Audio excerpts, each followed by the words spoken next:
Thanks for coming round. We'll make you laugh before you go. Welcome to the Mermen. Welcome to the show. Loud and proud, this one, buddy. Come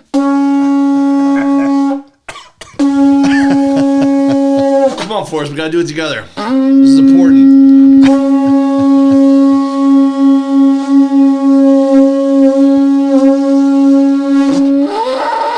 Woo! Man, I'm gonna miss that. I mean, I'm not.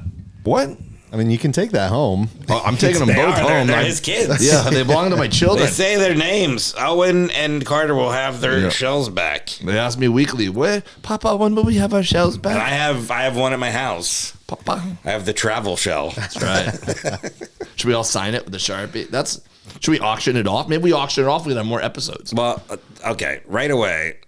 I don't know if people believe us that this is the last episode because I just said it, but it is. It's not a goodbye. It's a see you later.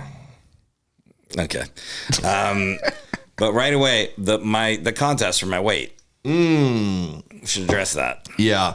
This is what I was thinking. I haven't lost a lot of weight. If it bothers you that that's not like happening because we're not going to be doing episodes, then you could still follow. We could still document it and still pay someone if they're close and whatever. We could do this on our social media. But if you think you got gypped, just message me and I'll send your money back to you. You can get your money back, or you can see it through and see who the winners, or you can get an I Love Tail shirt. Oh yeah, here we go. We got a lot of these left. A lot of I Love Tail shirts left. Check that out. If any of our super fans want an I Love Tail shirt, message me and I'll make sure you get one. Yeah, Pay for the postage or something. Well, yeah, but the people that paid it wasn't that many people that actually sent the $10, right? There wasn't. Yeah, there was a handful. Okay, well, write to us. We haven't forgot about it. But I got 2 months left, and I'm really gonna make I'm gonna make a fucking. You haven't started yet. Yeah. Yeah. I mean, I've lost some weight. We Might have gained some weight. Yeah. Are we all right? We can start the quarter. You ready? Yeah. I will just quickly note. I'm on camera. For the last Luis, episode. welcome. Hey. All right, turn that off. That's funny if it had nothing to do with it being the last episode. We're just like, Luis, we feel like you should be on camera from now on. Also, last episode. First quarter. What's this blue shit? Well, this is not a sad night. This is a celebration of what we've accomplished and the friends we've made along the way. So I brought champagne, and this is a bottle of champagne someone gave That's to me. champagne?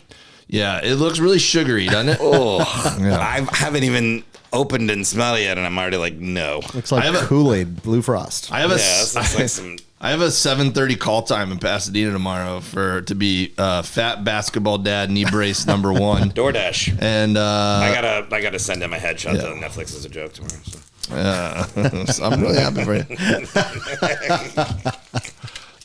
So anyways, I brought that for us to share. We're gonna open this, right? Yeah, go ahead. And then I got beers if you want it. And then I figured I got to bring barbecue because we've been saying we're going to do barbecue one time. Everyone it was asks the last me, chance. Everyone's like, oh, how good is Dave's barbecue? Bro, I always tell them, I'm like, I've had fresh barbecue of his, like when he cooked it recently, twice maybe. Yeah.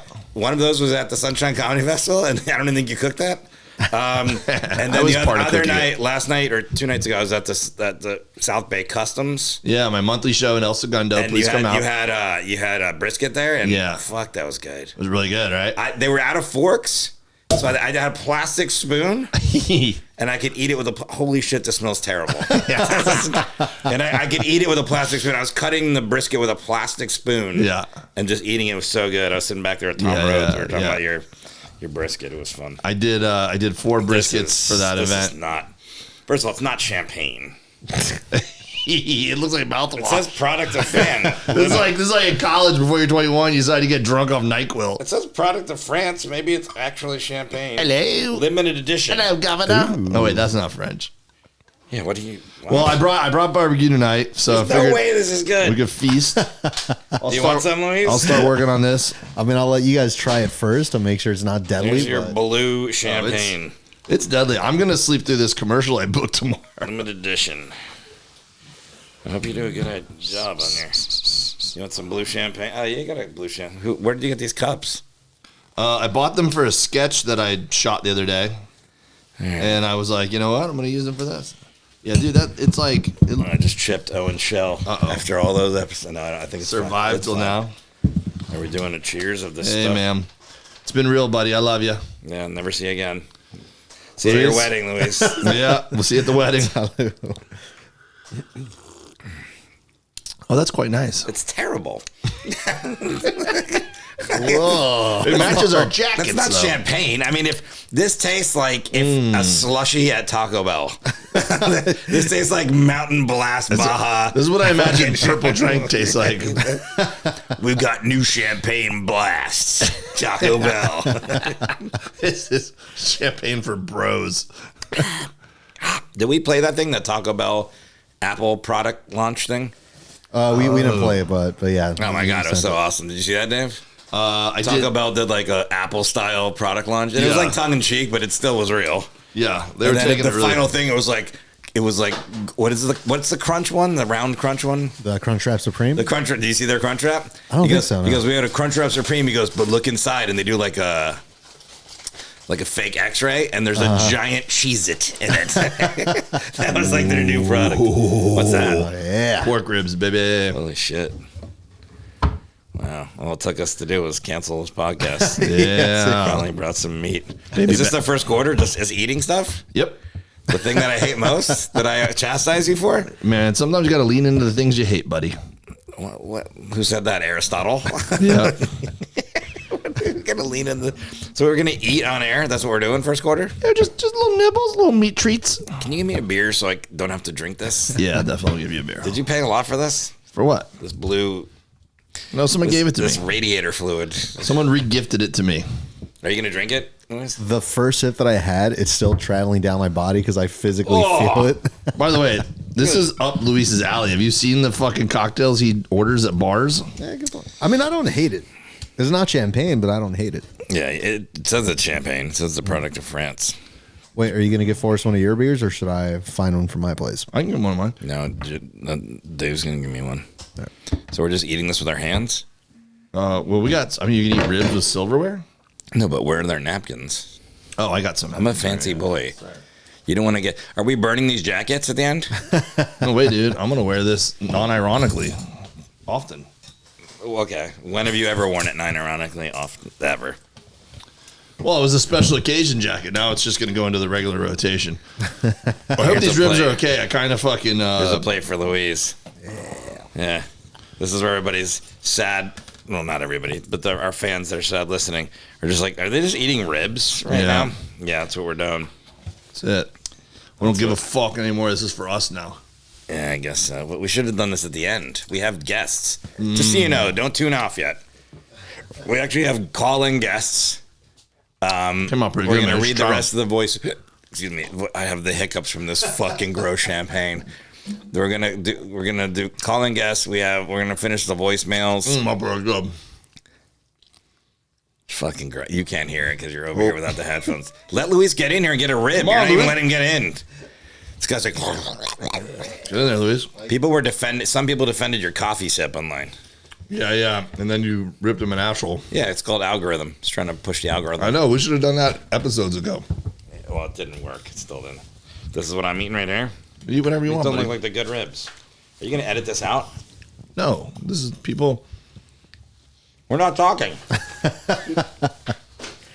People need to feel like I they're. appreciate it. I want to eat all the meat, but I don't. Look, this is for us now. We're not trying to grow this thing anymore. What kind of peppers on this? Really good. My own personal mix. Can you not like put me on camera eating? Well, we'll just cut to me when you're eating. Just put a picture So of this is of this is a Cookie tri Monster in tip, it. man. This is looking like a nice. Here, let me know what that is. Try that. There's a tri-tip? Yeah. What does that even mean? Well, it's a particular cut, and it happens to look like a triangle, so they called it a tri-tip. That was really good. I thought it was a brisket, or it was a tri-tip. Is this your rub? Did I ask you that? So it's my rub, but it's a couple other rubs too. I layer it. Yeah. My rub that you can buy at DaveWilliamsonComedy.com. Luis, come get some of this, buddy. This is really good. So if you're into Finally got Dave's barbecue.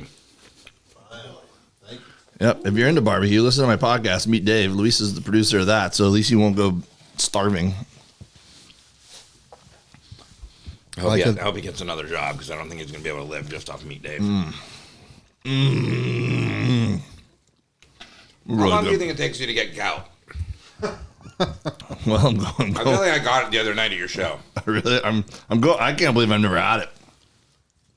I got to get a colonoscopy soon. I'm kind of interested to see what they find out. I'm getting one next week. When you poop, do you poop symmetrically? Have I asked you this before? What the fuck are you talking about? This is gross. We're going to be eating, talking about poop? Anytime that I have a bit of a blowout, it always seems to paint the right side of the bowl. I don't know.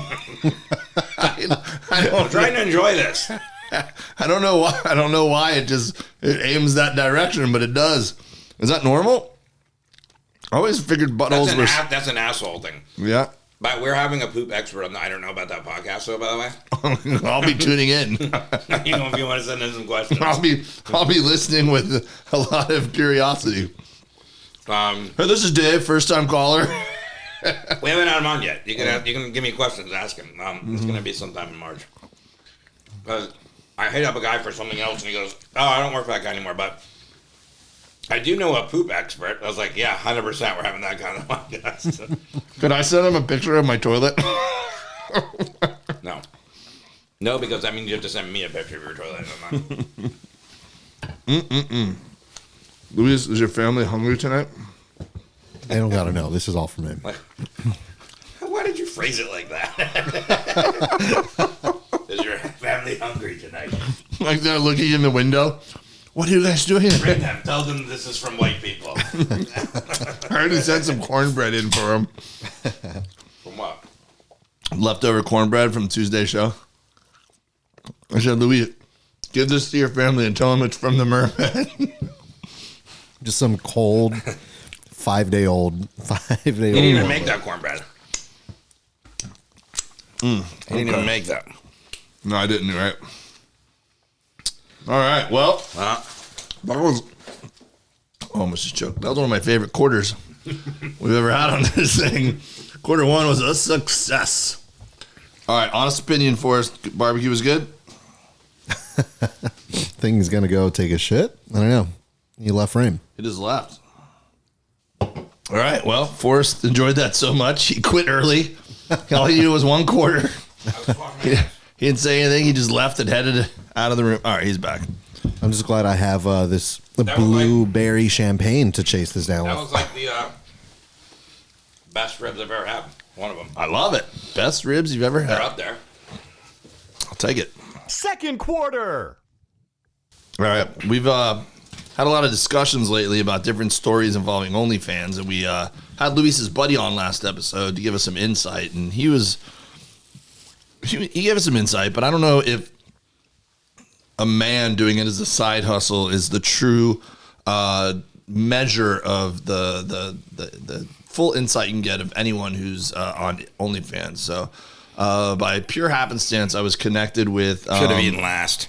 Yeah, you think so? Yeah. Sitting rough? Wrong order. I'm fine, but it's just wrong order. All right. Sorry about that. But thank you for making it. Cool. Awesome. So anyways, I was connected with someone who's very prominent on OnlyFans, and she has an interesting story. So I asked her if she'd come on and be a guest. So we're going to call her right now. Ooh.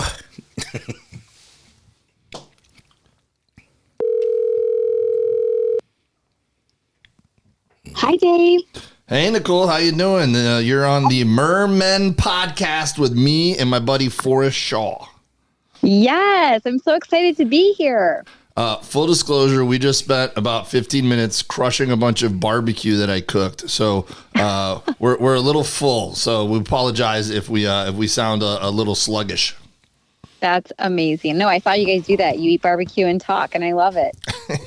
Oh, well, I don't like the talking part, but I don't like watching Dave eat or slurp food, and so this is my worst nightmare. But I'm doing it. I'm participating. I saw that. I saw you critiquing his slurping technique, and you're showing him your technique, which was absolute silence. Yeah, right. Like it's called being. That's a skill. Yeah. It's very. What is the word? compassionate. I don't. That's being a little dramatic. Maybe like have manners. Compassionate's like you adopted like some kids or something, buddy. I just full disclosure right now. I've eaten so much meat I couldn't remember the word polite, and I said compassionate. I was just trying to say polite. Maybe you understand now why I have a hard time with vocabulary because I always have meat on my brain. Yeah. And now you're explaining it. You're experiencing it. This is amazing. Well, thanks for being on our show. Yeah, Nicole, I was excited. Thanks for having me. I was excited you reached out to me because I'm actually familiar with you. I read an article about you a while back and started following you, and then you said you went down a rabbit hole watching some of our clips and stuff, and reached out to me, and I was like, "This is perfect," because we've actually been talking a lot. Lately, we do a lot of like Florida-esque stuff, a lot of stories out of Florida because that's where Forrest and I are from. And there's just happens to be a lot of stories recently about OnlyFans. Like there was a mom who was not allowed to pick her kids up from school because she has a big advertisement in the back of her SUV window for her OnlyFans page. And then we also were talking about Rachel Dolezak, or was in the news recently. Because her OnlyFans page. Are you going to let her tell her story? Yeah, I'm setting it up. This is professional. Okay. But a lot of the stories that we see too happen with teachers who are doing this on the side, and that's kind of your story, right? Weren't you a teacher before? I was a high school teacher and a pastor at a mega church, so I check both those boxes. Hold on a second. You were a pastor at a mega church? Yes, just a slight career change. I know nothing about religion. Women are allowed to be pastors? I didn't even know that was a thing. Not in my religion. I mean, I was raised evangelical. Women are not allowed to teach or preach, but I found a church in my late 20s that, lo and behold, believed in gender equality and allowed me, quote unquote, to join the leadership team. I love speaking. I love teaching. I just didn't know I'd like it much better with my clothes off. Yeah. Everybody likes it better with clothes. Well, I shouldn't say that. Well, not me. You clothes on. I'm way better clothes on. Trust me. Well, does this like sensual content that you put out have like the life lessons in it? You just said you like leading and teaching with it. Does it have like a little bit of Coach Nicole in there?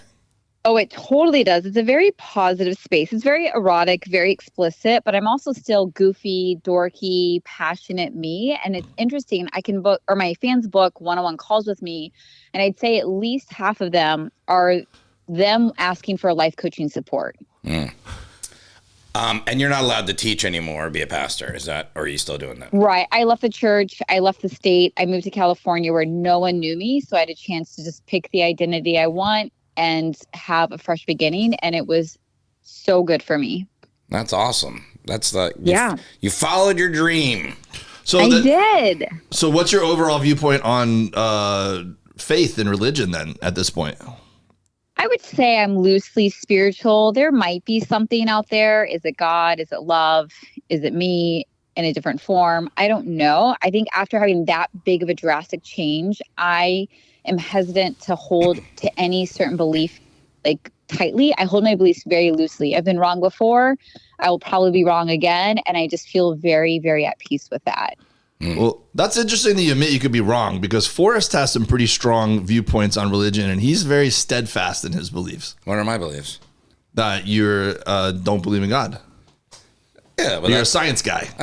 I mean, there's a lot of people that don't believe in God, though. Well, I'm not talking about other people. I'm talking about you. Yeah, I got to give it up to religion now, because I'll tell you this, it's still around. Yeah. Like, you got, oh my God. Like, it's been around forever. And do you know how many things have come and gone that people, like, okay, if you started explaining a pager to your kids right now, they would be like, what are you, an idiot? That's what you guys use, pager and payphones and stuff? But if you said, yeah, hey, Jesus, sky, rock, cave, all the things, they'd be like, yeah, it's cool, it checks out. Like, you got to give it up to religion. That's still stuck around with the lore of it, the stories, things like that. So they're doing something, but I don't believe in it at all. But my mom was a hippie. She raised me. You know, I had cloth diapers. I don't think anyone that had cloth diapers is religious.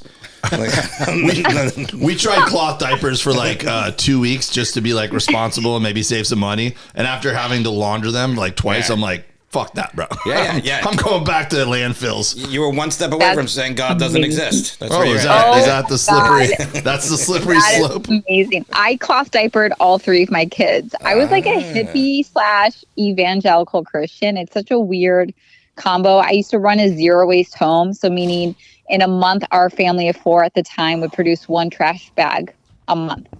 Like I was so minimalist, and now like it's way too much work. It's way too stressful. And I just prefer living with a lot less stress and a lot more freedom than that. You had the little cloth, cloths you wipe your butt with and throw them in a basket and wash them? Yeah, and Holy I loved cow. it. I don't know, the modern diapers or cloth diapers are so amazing. I actually found them more effective at keeping the poop in than regular diapers. By the way, your subscriptions are dwindling right now as you're speaking. This is amazing. Let's talk about something better. We were talking about poop experts in the first quarter here, and I didn't know that it would bleed into this conversation. I will say, Oh my God. someone needs to write a book about your life. Are you doing that? I'm You a writer? currently in the process of that. Yes. Okay. I want to share the story and the journey of my evolution. That it was surprising when I came out with my story. I had no idea it would take the world by storm. I'm like, hopefully this will inspire a couple people to follow their dreams. And then it took the world by storm, and I became this very polarizing person all of a sudden. And it was very emotional. It's amazing because it made me a crap ton of money.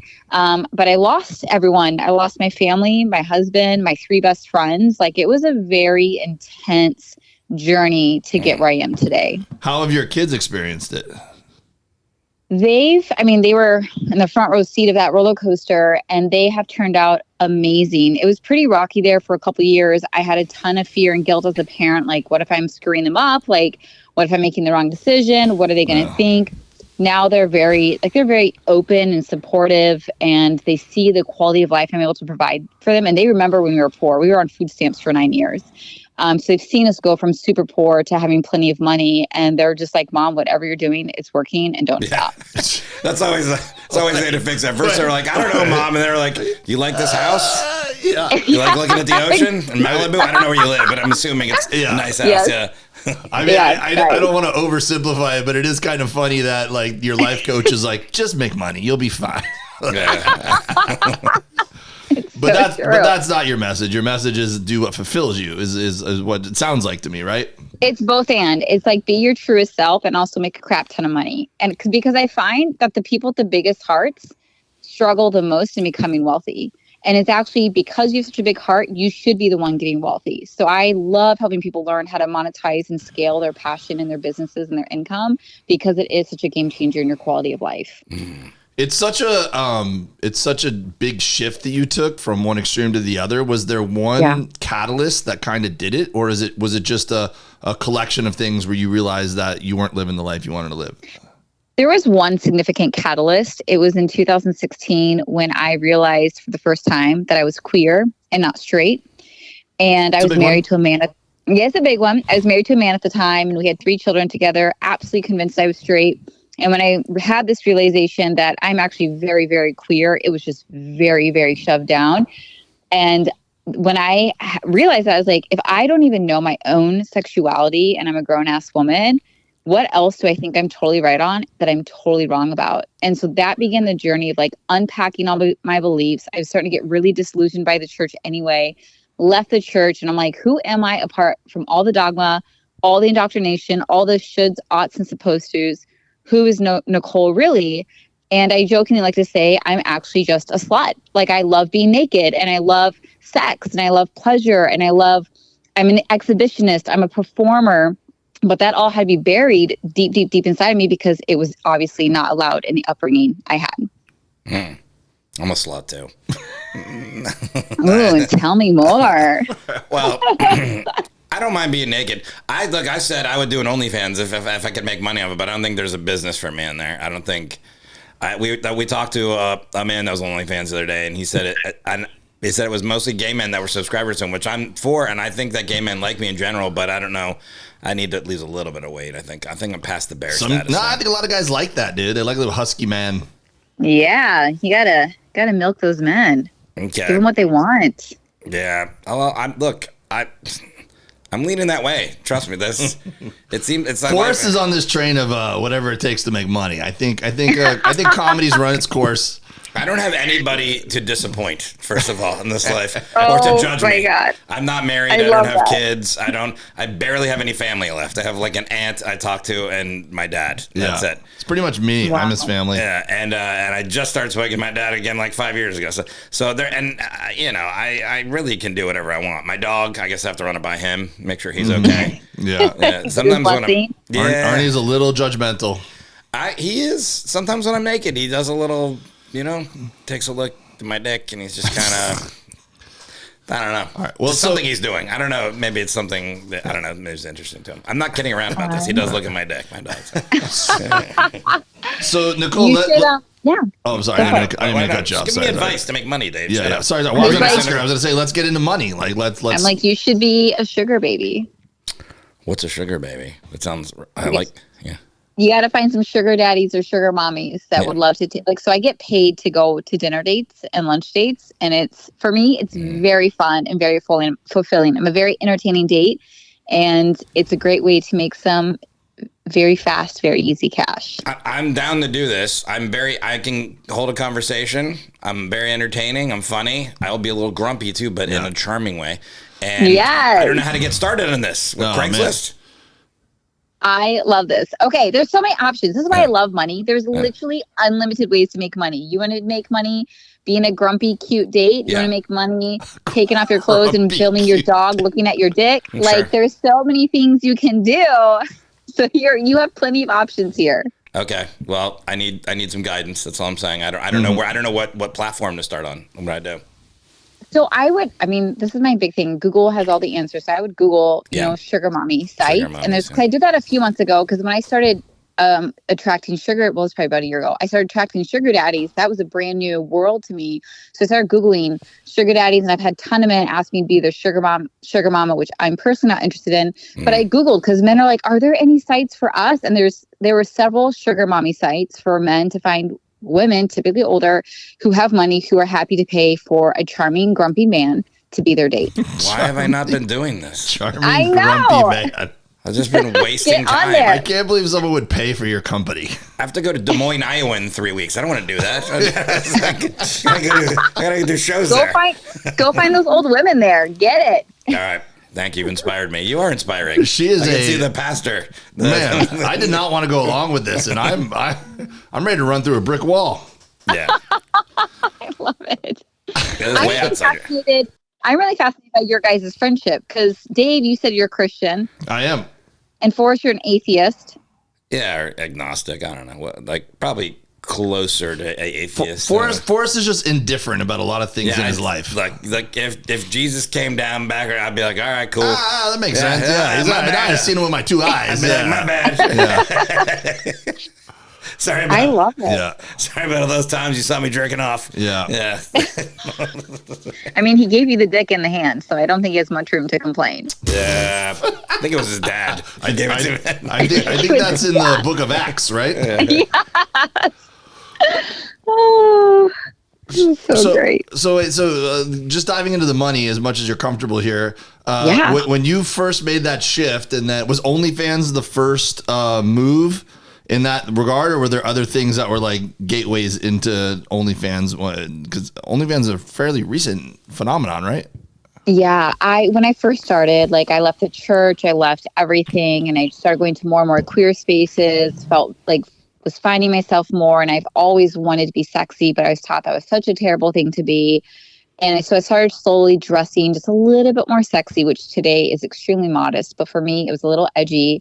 And then I remember I posted my very first sexy selfie on Facebook in 2018, and I was freaking out.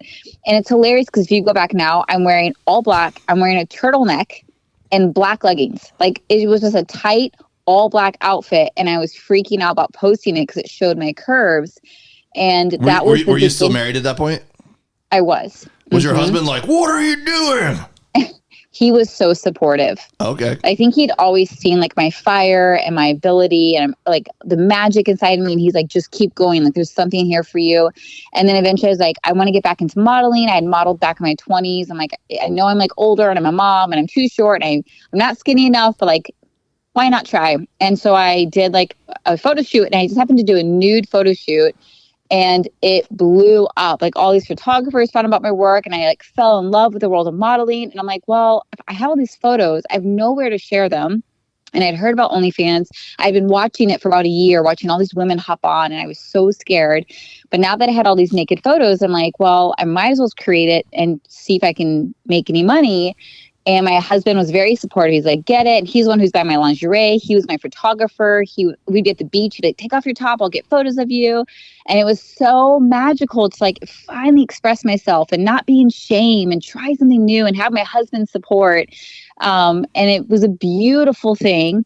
And then just a few months into it, it came to a screeching halt. And it's like one of those stories you hear where you come home and your spouse is like, I want a divorce. It was kind of like that. And like, it was overnight, a complete switch in him. I thought maybe it was a really, really sick joke. It wasn't a joke. And I begged and begged and begged and begged, please, please, please don't let this be the end. I don't know what I did. I'll give up OnlyFans. Like, I don't even think he knew, but I think now it's been 3 years since then, 3.5 years.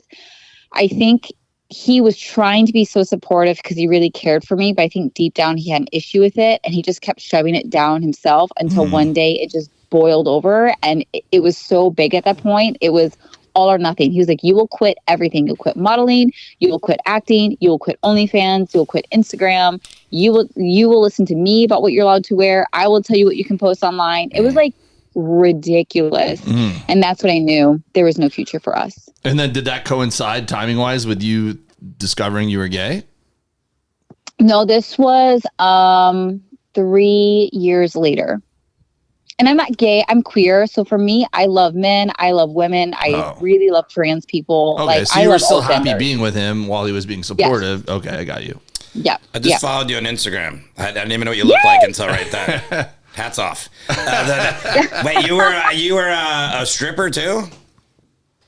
Well, that's what my tagline became. So I became known as a pastor turned stripper, but I only strip on OnlyFans. Got it. Okay. Yep. I was gonna say, man, the journey gets even longer. I've dated 2 strippers in my life, and nice. It's one of them was, I guess she was queer probably because she dated me, but she liked women way better than men.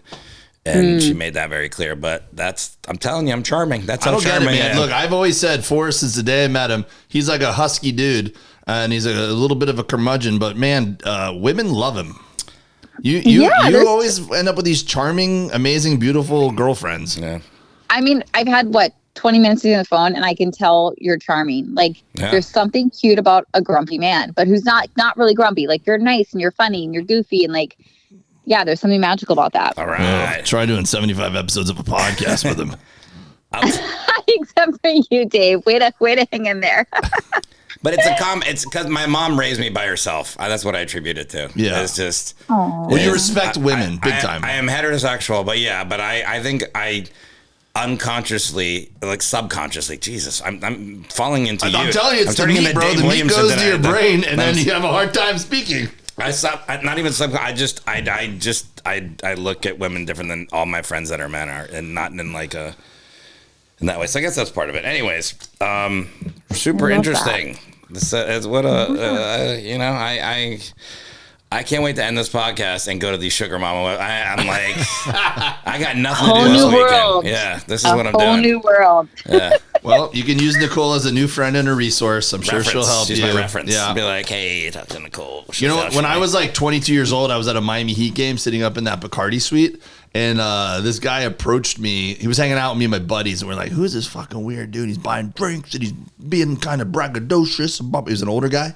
And then at one point he comes over and whispers at me. He goes, hey, you got a job? And I go, I just graduated college. I mean, I'm going to go work for my dad. And he's like, I know a lot of middle-aged Miami women that would love to go on a date with you if you ever need some work. He goes, let me know. He goes, you're a strapping young man. I'm like, is this guy a pimp? And he was trying to recruit me to do sex work in Miami. And yeah, it was pre-internet. Yes, yeah. You got to help the women out. I had metabolism back then, though. I was...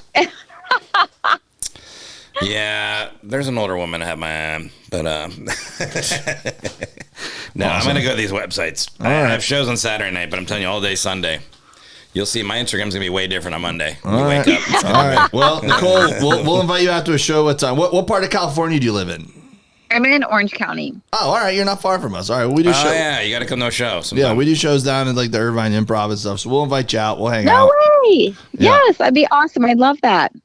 Cool. Well, listen, we normally do 12-minute segments, and we've enjoyed talking to you. That we went way over, so we appreciate you. Thank you so much. And yeah, thank you for sharing your story. You're a friend of the show on our finale episode. I love it. Perfect. Well, thank you for squeezing me in. Thank you for going over. You guys were a blast, and let's stay in touch. You got it. We appreciate you. Oh, and you want to go ahead and plug whatever you want to plug to our listeners. Oh, yes. Come check out my OnlyFans. It's a really magical space. It's amazing. It's so different. It's so different than what people expect. I pop a lot of people's cherries. I'm usually their first OnlyFans account they subscribe to. And then once you try it and you try to go to other ones, which is totally fine, they always come back. It is a magical space. So if you're just curious, you can create an anonymous profile. I'll never know you're there unless you let me know. But I would love to have you. Wait, what's your handle there? It's Nicole Mitchell, Nicole with a K, Nikole, and it's my birthday week. It's my birthday on Saturday, so you can join for only $4. In honor of my birthday weekend.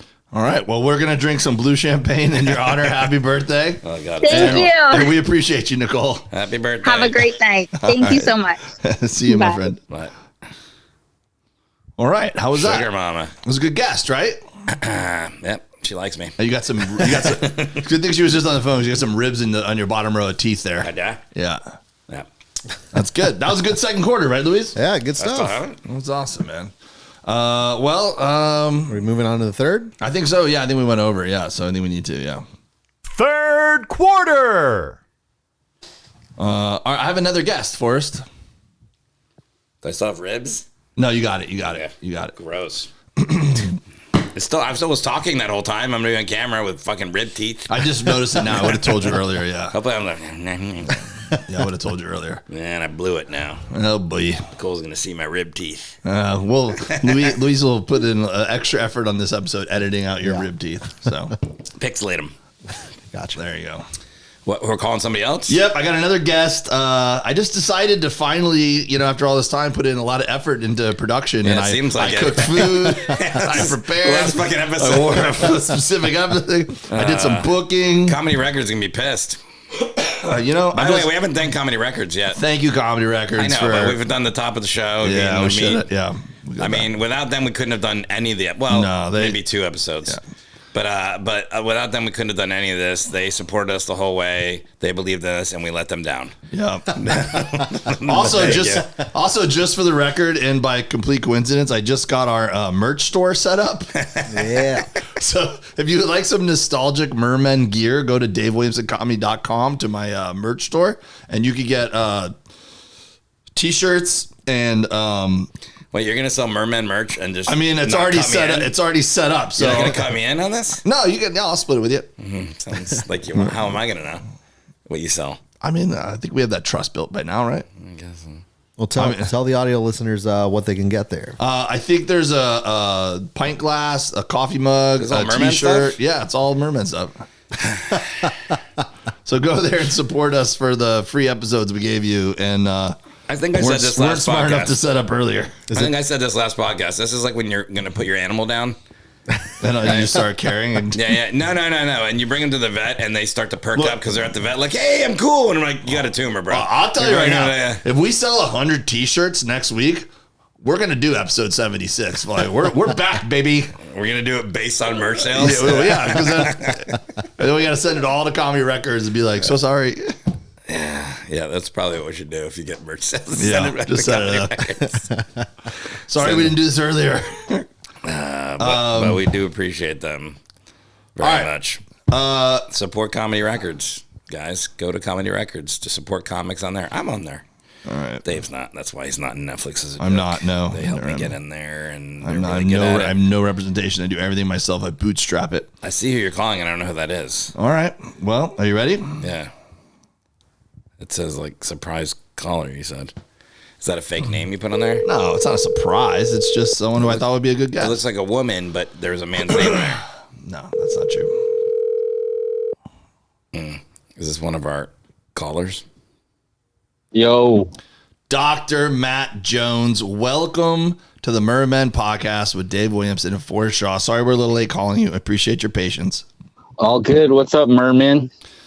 What's up? Well, we're having a really fun episode. Full disclosure, this is our finale episode. Unless we sell 100, unless we have 100 t-shirts, and then we will reboot it. Also, full disclosure, there's no way you'll be as interesting as our last call. I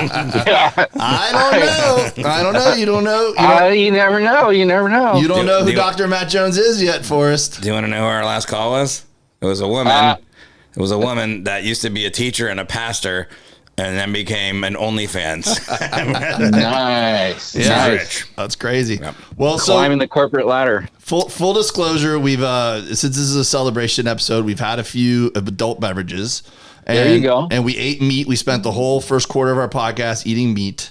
And Dude, then, why didn't you invite me over? I You guess- guys are like in my hood. I know you don't live far from here. I could drop off some tri-tip on the way home for sure. Hey, thanks. But we did talk to our last guest, who is a pastor turned OnlyFans, and Forrest, in general, is agnostic. We decided, and Okay. Is more religious stuff? and it's, You're trying to like turn me in or something on this? no, I mean it's an interesting topic.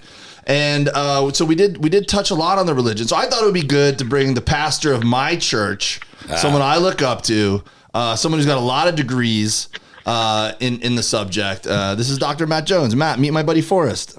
Hey, Forrest, what's up, man? How's it going? What are you a doctor of? I have 2 earned doctorates.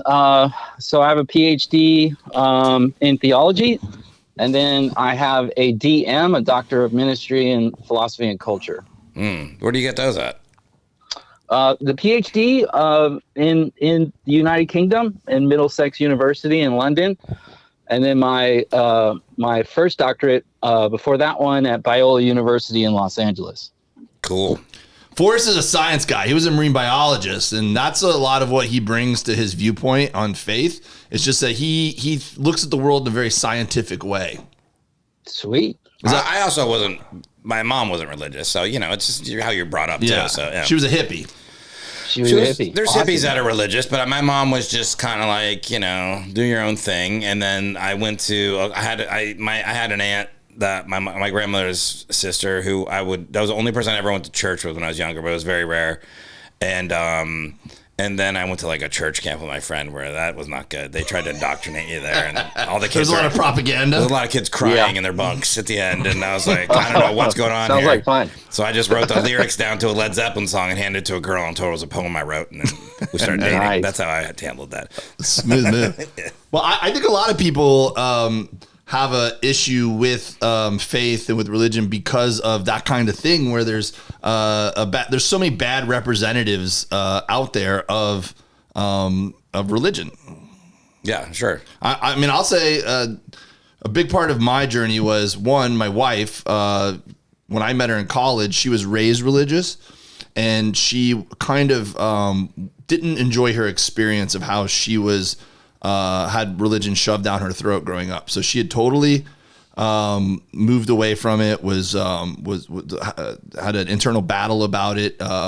Distances herself to it, and then she found a way to it on her own terms, and then she was able to love Christ and love being a Christian in her own way. And then since I love her, I kind of followed that lead, and I got there eventually because I Like wasn't. that Seinfeld episode. Yeah, I wasn't Yeah, raised I'm- religious at all. Yeah, when George goes to convert to Latvian, it's like Latvian. It's Christianity, I think is what. But and then she goes, "Yeah, okay, I'll see you later." And she goes off to Latvia to do something. She doesn't even want to be with him anymore. Yeah. You don't know what I'm talking about. I don't know. I remember that episode. Yeah, I have remote memories of that episode. Yeah, But I'll tell you, I've had a few different eras of my journey in Christianity, and the current church, Delray, where Matt preaches. What I loved was we were checking out churches all around LA, and none of them really vibed me. And I'm like, oh, it's boring and blah, blah, blah, and I don't believe what this guy's saying. And then we went to go to Delray, and the first service we went to at Delray, the entire sermon was referencing 90s hip hop lyrics and 90s hip hop songs. And I was like, I can listen to this guy every week. You're in the hip hop?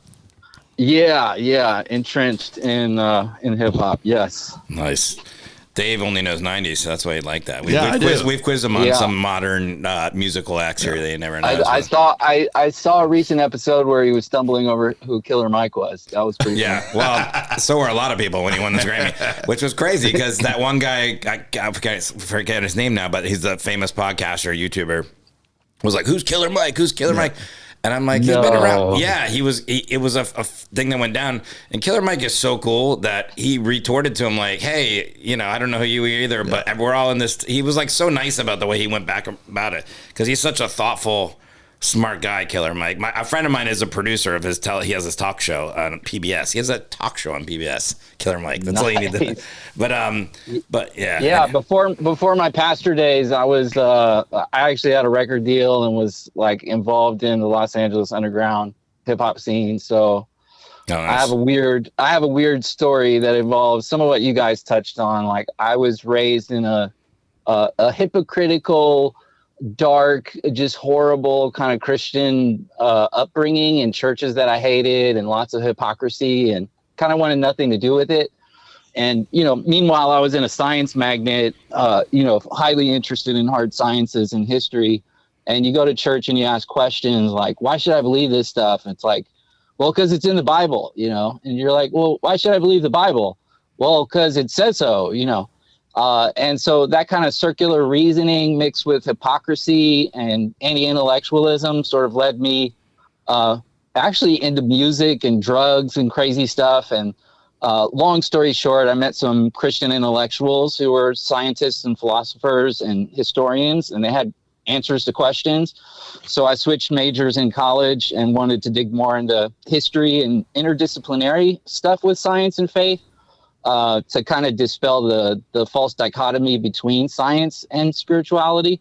So that was, in short, like, my background coming out of like hip hop and university and then sort of switching gears and ending up becoming a pastor. Well, it's got to be a common argument, right? Where people are like... Hypocrisy. That's what I was going to say. I was trying to figure out how to say that word. I shouldn't have stepped on that joke. That was a good one. Hypocrisy. I can't say it. Did you like the movie Contact? It sounds like you would like that movie. Yeah. Actually, Contact is I think provides a really interesting argument for intelligence beyond the cosmos. Yeah, that was a good movie. When you were some of the stuff you were saying, it brought me back to that movie, and I was like, yeah, Carl Sagan. So what is the the debate of like science versus faith, and you have to believe like hard one way or one the other? Like, how does that work together? Before you answer this, is this the same church you told me that you were staring at the ceiling or trying to figure out something one day? Yes. Did I tell you about this, Matt? Yeah. Oh, was this the stained glass? The stained glass, dude. Yeah. Drove me bonkers one day. It drives me crazy. For people that didn't put in listen, an air conditioning system that blocks some of the stained glass. So there's these stained glass that are just dark, and for anyone looking around, you go like, why is the light not shining through that stained glass? Well, we usually always sit in the same area, which is a little bit like in front of that. You wouldn't see it normally, and we had to sit further back one day because church was very full. And Forrest, I invite you to go to church with me one week. I mean, there's always room for you, bud. And when I was back, recreate that bad youth camp. I could see that two of the stained glass windows were like blacked out, and I couldn't get over it. And I just kept I couldn't concentrate. I kept looking over, and my brain was like going 100 miles an hour. And then whoever the dude was sitting behind me finally leans forward and he goes, "Air conditioner ducts." And I go, "What?" And he goes, "It drove me crazy one day. I had to go on Google Earth and I figured out there's air conditioning ducts up there blocking those two stained glass windows." And I just kept cracking up. I couldn't believe that guy realized that's what was driving me nuts just because he felt my energy sitting behind me. Yeah, I mean, because it's like, how is stained glass not working, right? Exactly. So the light shining through all of them except those two. I think it's two, right? It is. It's the second and fourth one. I'll never forget it. All right. So wait. Let's get back to this. Science. Yeah, let's talk about science versus faith. Yeah, so it's a false dichotomy, and historically, it's it's an anachronism. When you go back to the fathers of science, modern science was born with Christian thinkers. So Francis Bacon was like the father of the scientific revolution. He was a devout Christian. Bacon. You look at Rene Descartes, he was a believer in God, the whole cogito ergo sum, I think, therefore I am. That became a basis for scientific method.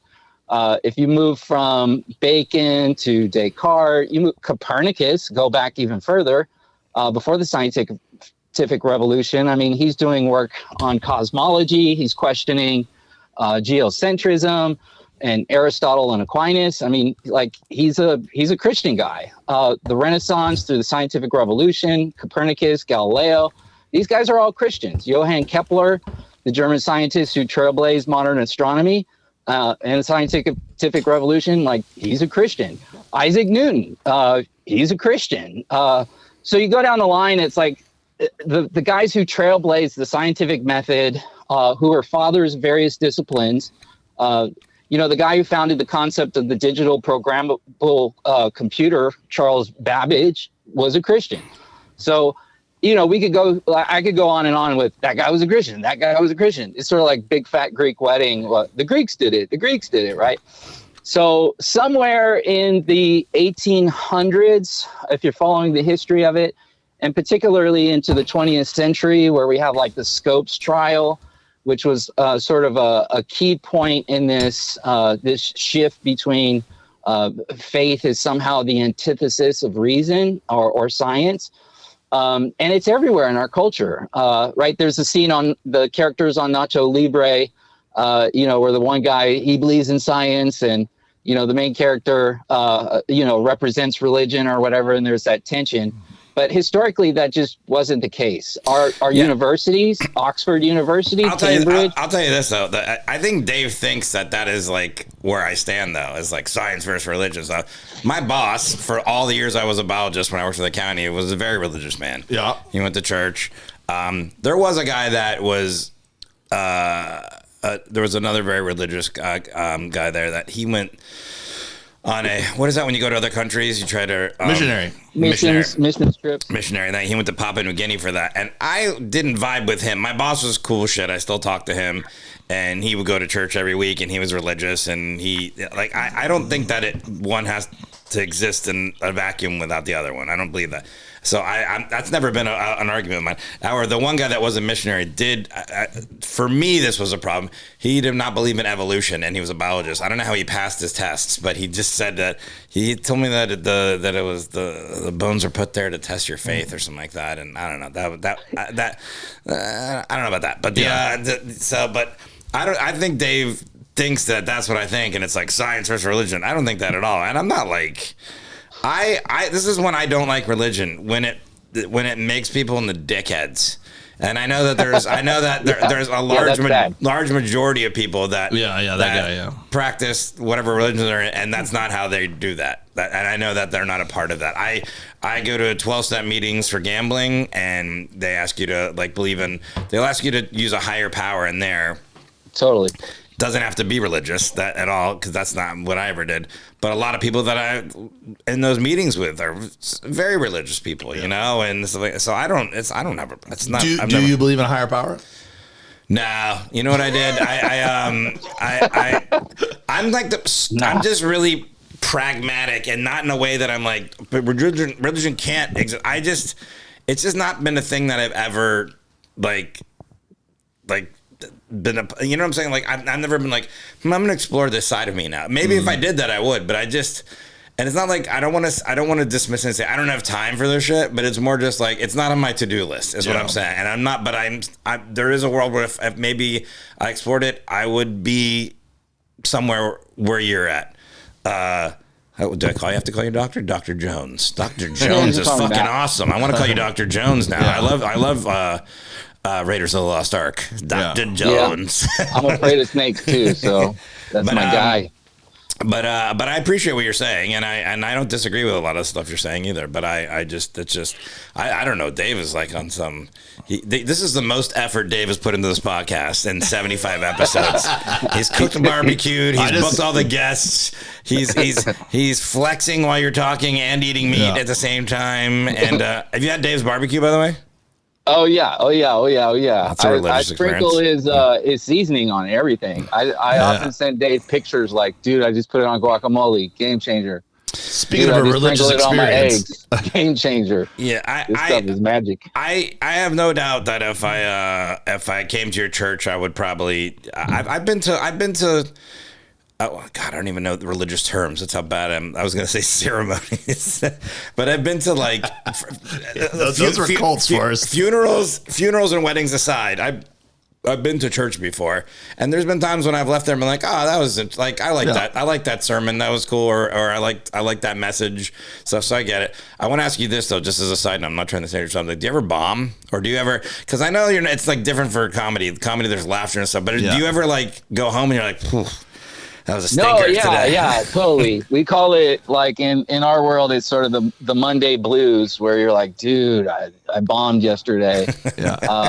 Dave and I have actually talked about sort of the creative process. I gave him a copy of one of my manuscripts on a Sunday too, so he could just see like the process I go through. Because I think the craft of the comedian, in many ways, like you guys are the master orators of the culture, who do the best communication. Like you could talk to a crowd for an hour and it doesn't feel like it. So preachers have a lot to learn from comedians, and comedians shape culture like preachers do. So, like you're shaping culture and creating conversations. Like Chappelle, he just comes out and says some stuff about, morality or sexuality, and now everyone's talking about it. So I would think what you do, I wouldn't undersell that. I think to put together, do you call it a sermon? Is that what you call it, right? Yeah, sermon. To put that together there's pressure. You got a deadline. Like, put it this way. Like, I want to come up with new jokes all the time. And when I come to a venue that I've already done before, I want to come with new jokes. But if I don't have all new jokes, it's going to be fine. But if you came in there and you're like, hey, you tried to pull a couple lines from a couple sermons ago, people would notice. You gotta. And I'm recorded too, so I can't lock your cell phones up like Chappelle can. And so like all of my stuff. If I showed up to church on Sunday and they had the lockup box, like wonder bags. Yeah. It's all out there. It's live streamed. It's sort of like doing being like Hans Kim on Kill Tony. Like every week you got to come up with that 1 minute. Yeah. Well, every week I got to come up with a hard hitting sermon. It's approximately 35 hours a week of like research, writing, and crafting.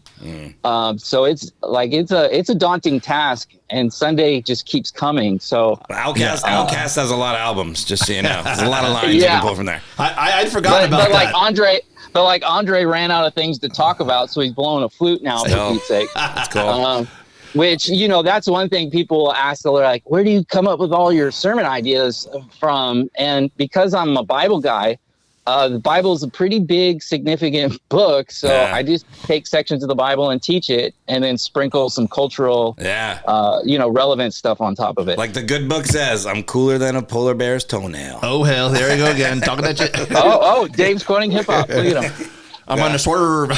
He only knows Outkast. That's why I threw it out for him. I gave him as the last episode. I gave him a softball. But I totally forgotten about that, Matt. That's true, man. I was in a little bit of a writing funk, and I was like, man, I'm sitting and I'm like, man, maybe I need to rethink my approach and my process with writing.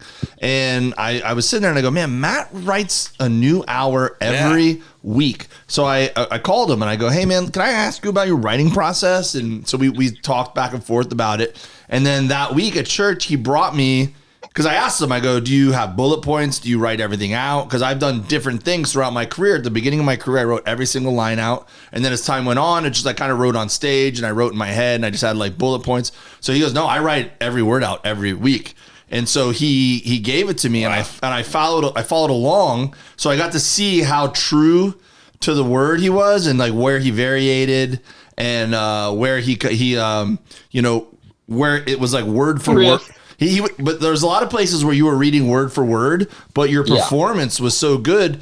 if I didn't have it in my hand, I wouldn't have realized you were reading. You were so natural with it, you know? And there's so many similarities, yet it's a very different construct of comedy and preaching. It was really interesting. I appreciated you giving me that insight.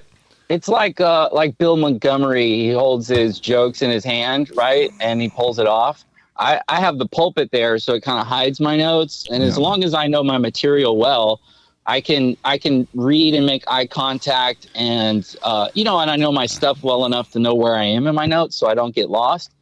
But yeah, you bomb. I mean, sometimes you think like, oh, people are going to really like this, or Dave can attest. Sometimes I might even sneak in something that anecdotally is humorous to me. Yeah. Usually most of my hip hop references go over everyone's head. So it's only funny to like 3 people in the room. Like I recently was talking about how the Assyrian and the Babylonian Empire wiped out Israel in the book of Esther. And I compared it to Debo on Friday, like jacking people for their bikes, and I thought it was funny, but there was those are terms I can understand. Yeah. But there's a lot of older people who are like, who's Debo? Is that like an ancient Hebrew person? Trust me, I've been doing a joke about mumble rap and I get the same reaction from half the crowd, so I get it. But I got him on my fantasy team, Debo Samuel. Different guy. So, well, Matt, man, that's awesome, man. Thanks for popping on with us. I appreciate you, buddy. Yeah, nice to meet you. I think the main thing I'd say to Forrest is, like sometimes our bad experiences can rob us of having future experiences. So like in my own case, I was very disenfranchised from the church, and then meeting people in particular, like if you have a background in marine biology, meeting people who can engage your academic mindset, and being in a church where you can ask questions. Like I say all the time in our church, don't check your brains at the door, put your thinking caps on. It's a place for atheists, agnostics to come and ask questions, because, a faith worth having needs to be examined. The ancients had the notion of, right, the unexamined life isn't worth living. Well, the unexamined faith isn't worth living. And there's reasons for believing in God and seeing the interrelatedness of science and faith, and, getting into morals of right and wrong. There's reasons for those things. But if you're in a church with a bunch of hypocrites or weirdos who are socially awkward and anti-intellectual, I mean, that's a big turnoff. But, I wouldn't write it all off. Like I say, my trigonometry professor was a hypocrite, but that doesn't mean trigonometry is not true, right? Yeah. So, well, we'll see. Out. Look, I got to tell you, again, full disclosure, our last guest, I am going to explore the world of sugar mamas. That was thrown out to me in our last, so I got to do that first. If that fails, maybe I'll come in there. You can believe in God and still be a sinner along the way. Look, I can only handle one new thing at a time here. You guys are on the OnlyFans kick, because the other episode I heard you were talking about Rachel Dolezal. I know. It's Dolziak. Yeah, it's Dolezal. It's not Dolezal. Dave, you were struggling to say her name. I struggle to say everyone's name. That was after I told him it was wrong pre-show, and he's like, Dolezal.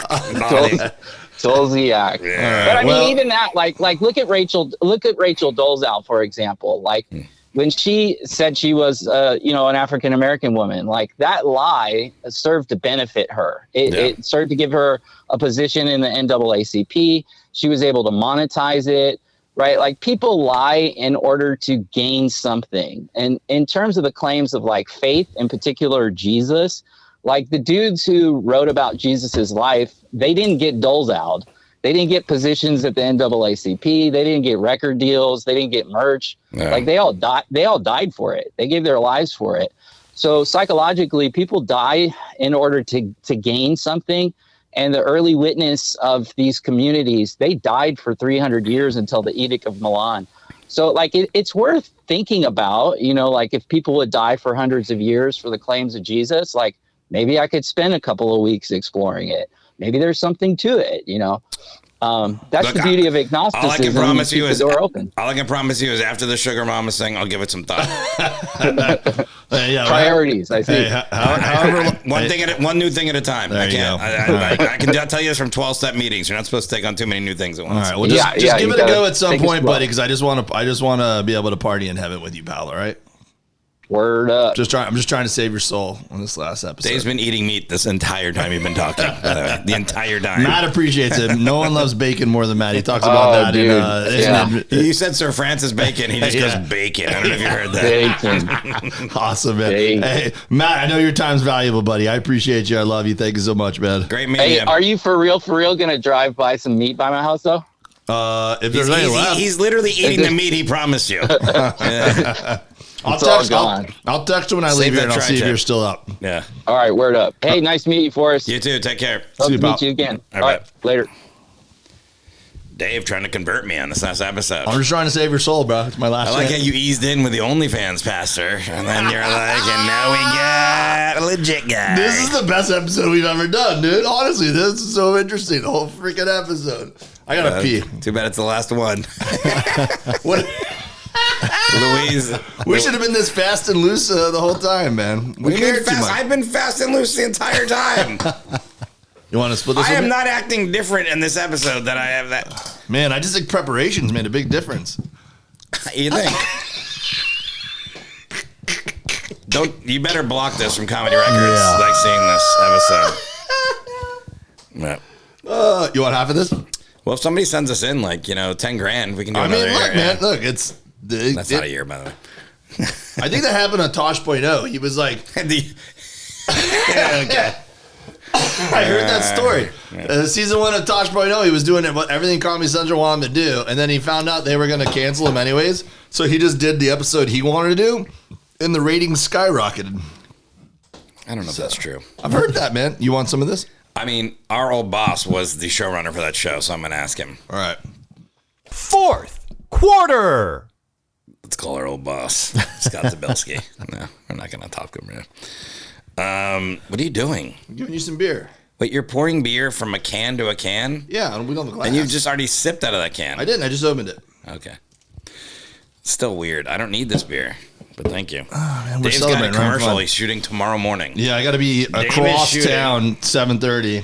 And I'm the lead, so I have like lines. I can't mess up. I got to dribble a basketball and deliver lines. I'm friends with Nicole on Instagram. Boom. You are recording this commercial. Your call time is in 9 hours. Yeah, man. We're going to be good. I guess it's about like 10 hours. Yeah, we're going to be fine. Are you breathing heavy? Probably. I just ate a lot of meat. The entire time you're like, I'll bring you by some meat, and you're just carving it up and eating Yeah, it. it's really good That's right what's now. making me All right, our laugh. final quarter, man. What do we need to give the fans? What do we owe them, you feel like? A little look back, or should we do voicemails? Should we should we reminisce on our favorite memories, or should we just eat more meat and drink more beers? Look back. You know Well, what yeah. I hate about these jackets? What? They're noisy. Really? You don't hear these on the mic? Yeah, a little bit. It's like fucking static. I think if this was one size smaller, I would wear it all the time. It's a little poofy on me, right? What do you mean you'd wear this all the time? Where? I I would just wear it casually. You'd wear this out with your name on the back. Yeah. Fucking loser. I mean, remember you made best friends with that one dude at the airport in Oh yeah, remember that guy? Key West? I like this. Is what I'm talking about. Looking back. Okay. He was wearing like head to toe. Like Oh, Dave palm made tree. friends with him. Yeah. And he was like, "Yeah, I like your style, bro." I think he asked. Yeah, you put him in your story too. Probably. Yeah. This is a problem with this podcast. Podcasts in general is I feel like we put out good podcasts Yeah. and people enjoyed them. People really love the clips. Yeah. That doesn't mean they subscribe. Yeah. And people like us, but we still couldn't get people to subscribe and listen. Remember when we were doing the shows in Key West? You remember how many people said they were coming to our fucking show? Yeah. The guy at the Ernest Hemingway Museum Oh, just when we were walking around town, you mean? was freaking out. He goes, I'm definitely coming. I'm so excited. And he's like, Nice to "I'm meet you going to guys. I'm shows." looking you up right Yeah. now. Yeah. He was like beside himself. He didn't fucking Yeah, show up. didn't show up. He literally worked fucking 20 steps away from the goddamn comedy club. Yeah. And it was like, and we were at the Parrot, Green Parrot. Mm-hmm. We're coming. Everyone's coming. Pizza guys, we're coming. It's when I out There partied ain't the nothing to do in cokeheads. fucking Key West. People don't do shit. They can't even pick up their phones and hit subscribe.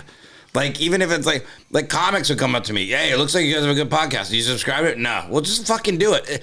If you go to my Apple Podcast app right now, There are so many podcasts I'm subscribed to. That you don't even listen to. You just do it to but I support. at least subscribe. And once in a while when I'm flying, I'm like, let's see what these people are up to on their podcast, you know? Because I support people who are full of fucking shit. Here's the bitter part. You like this? Yeah. Rants. Remember when I was ranting? People like this. Rant. I thought quarter four was going to be celebrating the fans. Fuck everybody. It's not the people who didn't support us. We're celebrating people who did support us, all right? Because people who didn't support us aren't listening right now either. They'll feel it. No, I would say we had the people that did listen to our podcast were real fans. Should we do a toast to them? Not the blue stuff. Richard? Don't just call them out by name because we have more than just the people you can call out. But Richard was a big fan. But Yeah. Tyler? There's more than you're going to say. There's a lot of people that listen to the podcast. Nani Mermen, you're a gem. All these people are great. Yeah. That guy from Connecticut? What? That calls in, you mean? Yeah. Oh. Dude from Arizona? God saying the coffee. Yeah. You don't know anyone's name. Guy from Arizona? This is why I told you don't do names. You're about to... And I'm sure I'm forgetting some, but thanks, everybody. There was a guy in Tokyo that Tokyo said, hey, I was in the guy, Mermen podcast. I think he was French. Yeah. Don't remember his name. This is why I didn't want to do names. What I was going to say is... All the Cubans we called? I've met people all around the world that have listened to the podcast and in this country as well, too. And appreciate the people listening. You know. If you own a podcast platform and you want to fund us continuing, reach out. That's not what we need. Oh, I'm sorry. We need all of the people to go to their friend's house, open up their phones, and fucking make them subscribe. And then go to DaveWilliamsonComedy.com, buy a coffee mug with the Mermen logo on the side of it. And if we have 10,000 subscribers... Yeah, then we'll reboot it. Right now, what do we have, 20? We just named 19? everybody? Yeah. No, we're better No, than no, that. we're doing a little better than that. If look, there can only be so many... it's I'll tell you another problem. what? Let's talk about... People that do too many podcasts. Your boy Bert Kreischer. Too many podcasts. Oh, he has too many different... Yeah, he's taking away from us. Oh, I don't know Tell him to about fun that. cancel a couple. All right. He needs only... Hey, buddy. Hey, pal, can you cancel one of yours so we get some of the... I don't know if that's how it works, but... Look at you fucking cuck. I was just doing a joke about it, and you're already fucking... I can't. Well, speaking of sugar mummies... I can't fucking... What's that? Sugar mummy? Where? We can do voicemails? Yeah. Yeah, we could start off with some text real quick. Oh, boy. So someone was responding because I think they asked The you to sad thing is do... none of these are from... Nobody knows we're not doing this anymore. I know. Yeah, at this point- Because the episode where we announced it, last episode, hasn't aired yet. And the second it does, we're going to get all these voicemails from the guys we just mentioned. Money's going to come flooding in. Maybe we'll do a bonus episode. Subscriptions will be flying up If the we get charts. enough good voicemails, maybe we'll do a bonus episode. Belgium, where we're currently ranked 22nd, will become 21st. Yeah. And also, keep an eye out. We're on the precipice. You said a word, by the way, when your buddy, when Dr. Matt Jones was on. What did I say? It was like a version of variety, but I don't remember what it was. It was like varietable, and that's a word, so that wasn't it. But It you was see how like, this meat intake affects your brain power? so what is that? We're on the what? We're on the precipice of getting our content edited from our trip to Florida. Luis is almost done with that. Oh yeah, any Some day good now. fish Yeah. videos. It's coming up on a year There he anniversary. goes. No, that's going to go viral for sure. Sounds like you're being bitter. I'm just speaking truth. Thought we were trying to be celebrating. I'm just... Have a little bit more of that liquid that you put the combs in at the barbershop. that is what that looks like. I'll never be able to see that. You put a comb in the champagne right here to get all the lights out. IPA Dave gets real honest. Is all I'm You saying. need some more champagne? No, I'm good. You drank it all. Yeah. Fucking fruit. All right, we got this first text. I'm a little bit confused with how she starts it off. I don't know if we referenced something last time. Is this when the camera's going to come on you, by the way? Yeah. You should have been doing this all along. I know. Another I thing don't we know. should have been doing. Fucking assholes. All right, so... He didn't want to get busted scrolling on his phone before. Is why. So this is from Michelle from Fargo. So she says, hi, It's guys. a new texter. No, it's not. Oh, hey, Michelle. Thanks for coming back. Hi, guys. Michelle from Fargo again. There you go. Yep. Hey, good Forrest- to talk to you again. Forrest, I know Luis is engaged. Parenthetical. I have a boyfriend. See, I don't know why she's specifying. Anyway, also, there are a few comedy clubs in the Fargo, Moorhead area, so you and Dave should come to town. There's the Cellar, Front Street Tap Room, Boss's Comedy Club, Courtney's Comedy Club. I think there are more, but here are a few to start. Because I think she wanted you guys to come out there. Yeah, but I can tell you right now, some of those aren't going to be good. Give me one of those names again. Either the Cellar / Front Street Tap Room, Boss's Comedy Club, or Courtney's. I don't need to look Club. that one up because it's a slash and it's not going to be good if that's two names. So what? Courtney's Comedy Club. Courtney's Comedy Club, yeah. Courtney's Comedy Club. And that's in Moorhead. Comedy Club. And she also says, Forrest, I'm the one that messaged you on Instagram. I sent you the farting manatee thing. Hey. A lot of people send me manatee stuff, but thank you. I appreciate it. Yeah. Courtney's Comedy Club permanently closed. It says this is a I've heard of that place, Moorhead, yeah. Minneapolis. So that one's not open. Give us another one. I've been trying to find somewhere in Minneapolis to work. Give me another. This is Boss's Comedy Club. Bosses. Yeah, BOSS apostrophe. They're talking about Minneapolis or Fargo. I thought Well, She said Moorhead, Minneapolis. They're very close. You Minnesota. didn't see the movie Minnesota. Fargo? You can just drive it, dude. Boss's Comedy Club is open. South Dakota. I can tell you right now. I can just tell you this, and this is kind of an uppity way to do it, but I just look at who's going there, and I can tell you whether I'll be going there or not. Yeah, and you're like, nah. So I'll tell you. They're making $400 that weekend. Well, Steve Hofstadter's going to be there soon. All right. He's a prick. Hey, we're gonna burn some bridges on the way out here, huh? Steve Hofstadter? Yeah. What bridge am I burning? I don't know. Just was. What's he gonna do? Not do anything for my comedy career? Like he's never done anything for me. I'm not saying that. I'm He's just a saying. fucking dickhead. All right. Dude, this guy, he's very successful. Doesn't mean he's not a dickhead, right? He's successful. I know he lives wherever. Where does he live? Somewhere else. He has a studio, whatever.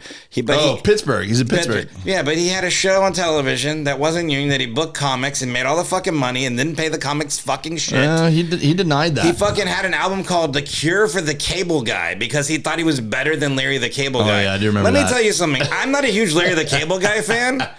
But I still see him and understand why people like him. Yeah. And guess what, Steve Hofstadter? Those fans are never going to fucking like you. Especially even if you do your crowd work and shit like that. And by the way, I was at Cap City Comedy Club in the small room when he was in the big room about 2 months ago. And literally people were sitting down and just talking about, I hope if he talks to me and blah, blah, this crowd work, whatever. He comes on and says hi and then he plays a movie. It's got he's a fucking proper dick fuckhead. I don't care. They can go right back. I don't even know him. I never met him. So he's a dickhead. So let's talk about this for a second. So I'll bring a little bit of measure to that. But this comedy club is legit, by the way, because they have comics like Steve Oz. Whatever I'm saying about him, he's a legit comic. It's probably all he cares about that you say, actually. Aaron Weber. Oh, yeah, Aaron's great. Ryan Niemiller. Yeah, right. Yeah, this looks like a good club. All right. This is Boss's Comedy Club. It's all legit comics. Yeah. All right, let's get you guys at a show. Let me just say this about Steve Hofstadter. Nah, fuck that guy. On a personal level, I've had him and Pete Holmes, 60-90. Pete Holmes has been showing up my algorithms. I'm starting to get on board with you, just so you know. Give me that thing. What do you want? Give me the cord, yeah. Okay, stay. What do you want to say about Steve Hofstadter, please? So, Steve, as a friend, has been kind to me, and I enjoy having a beer with him, and appreciate him as a person and as a friend.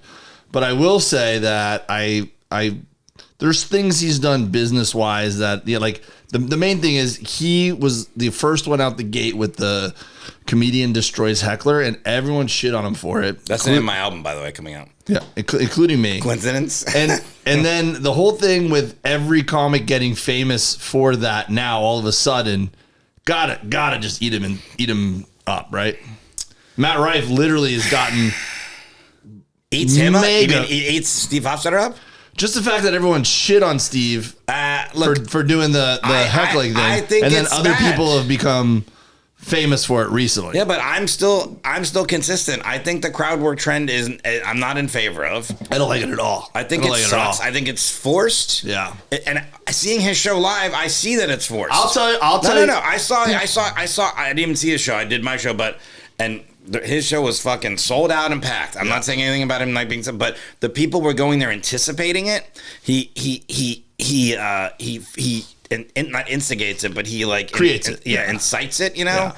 And that's what and all I these think misrepresents it sometimes. And I don't like. And someone will be like, "Well, you're not an old head saying something about comedy, bro, I'm tired of going to comedy clubs now and people yelling. I was at the Improv the other night and this woman yelled shit out, and then they came over and said something to her, and she was like trying to talk to me. Then I finished my sentence good. She goes, "Oh, I just came over because I thought you guys want this. This is what we see on the line." She literally said that to me, and I'm like, I don't want that. And so to me, if you want to do that, that's a different form of comedy now. That's not called stand-up comedy anymore. That's called crowd work. It's improv. Yeah, and improv. Yeah. Stand-up improv is what it's going to be called. And then someone's like, "You're a comedian, like stand-up improv?" No, I'm a comedian, like a stand-up comedian. Listen, I'll tell you, there's two people that are putting clips out right now who I applaud for the way they do it, and everyone else, it irks me so bad they don't do it well, and it doesn't help what we do. Ian Bagg obviously is the king of crowd work, and it's different. Yeah, he cuts them up into clips now, and it's great. It's awesome. It's the way it should be done. And the other person is Pete Lee. I think Pete Lee's videos are so endearing and funny. I don't know Pete Lee at all, but Ian Bagg, I'll tell you why Ian Bagg is different. Pete Lee's clips crack me up. Ian Bagg does not stop the show at the end. He goes, "Hey, you guys, any questions? What's going on?" He doesn't do that. If you've ever seen the Ian Bagg show, he has a lot of jokes still too. It's not all crowd work, but also his crowd work is not antagonistic. No, he's not out there to be like, "What are you? Hey, I'm gonna fucking roast you." Yeah, no, but it's also like every person that he does crowd work at the end, he could go out to dinner with afterwards. So like, we love this guy. Like it's not like it includes them in the show. He brings it in. It's not at the sake of them, and it's not like let me show you. Now, don't get me wrong. If you are on an Ian Bagg show and you step out of line, like some people do, don't draw attention to yourself. You will get roasted hard, bro. But that's not his intention, and that was never how his act is. His act is very unique and singular. You know what I'm saying? So I'm not saying that, and I'm not just saying that because he's a friend of mine. I'm just saying that's different. No, agreed. Yeah, that's different than playing a video and saying, "Now, when I come back out, I want you guys to." Who wants to alley-oop me something, bro? Yeah, it's like fuck off, bro. By the way, let's play this. All right, what is this? So different to be funny at 8 o'clock on Friday. For me, so much of my comedy is about being I have to exercise before I go on stage. Torch the bridges. The block from me doing stand-up well or writing. You know this is Luis? Is there's just I'm assuming it's just crashing that dude. You know, it makes my heart warm. It's an ad. To enjoy It's an ad. whatever happens. Just be quiet. When you boost your oxytocin, you just feel good. I do travel with Magic Mind, like in a little Magic Mind. baggie. Magic I take Mind. 15 minutes prior. So these things can boost it naturally and in a wonderful way. That's what it The reason I takes wanna to be a boost my good comedian dopamine is that's Magic a Mind. motivation Yeah. chemical that's great for writing. I want it to feel like I know the route. Yeah, you and went I'm like this. taking you to a Taking happy off on a place plane. and you can relax. I did a pitch at HBO and they were like, "Did you have a Magic Mind?" I was like, "Hell yeah." Okay, let me just stop that right there. You know, it does Wait, exactly- let me just. I gotta say. What, did his you hear pitch me? was so I good? did a pitch at HBO and they said, "Did you take Magic Mind? Get the fuck out of here! Are you out of your goddamn mind, Pete Holmes?" This guy is so sharp. I saw that. I said He must have worked out in his hotel. I sent that to Dave the other day, and I was like, "This was." I was taking a shit, and I was laughing so hard. He's like, "Let me tell you, it's not easy being a comic, and I couldn't do it without Magic Mind." And what you can't see is he's like pouring it into thing. Yeah. He's doing a fake podcast interview, which is like one of my like things that I think are hilarious / pet peeve, whatever. Now, but I'm just like, he's just like that line right there is like, I did a pitch for HBO, and they're like, "Did you take a Magic Mind before you give it here?" Liar. Go fucking suck your own dick. All right, next voicemail. Wonder if Steve Hostler will let me open for him. This is going to be a 2-hour long podcast. Yeah, it's okay. Look at the fans. All All right, this is kind of a long one because it's a question for each of us. Did we answer her question? I think that comedy club looks pretty good. Yeah. Yeah, she wanted to see you guys. So Bosses looks good. Look, if the money's there, I'll do any comedy club. I don't care where. there you go. I don't know. Maybe you can't get booked here. Who's this? Casey Shornima, SNL writer. I don't know her, but she's an SNL writer, so she's doing good. We're done with this question. All right, returning texter Jason from Austin Boo. says, "How did Dave get into cooking barbecue? South Florida isn't known for barbecue like Texas, Kansas City, St. Louis, etc. What style do you prefer and why?" I love this question. Well, You're eating, bro. As he just forks You down. gross piece of shit. no, I'm putting this over here for if you guys aren't gonna eat it, I'm gonna take it to my pastor Matt. On the way home, probably have a beer with him. Yeah, but you're eating. We're almost done. So I just liked eating barbecue. Obviously, Anytime I hear you eating on the mic, I'm just gonna blow the conch shell.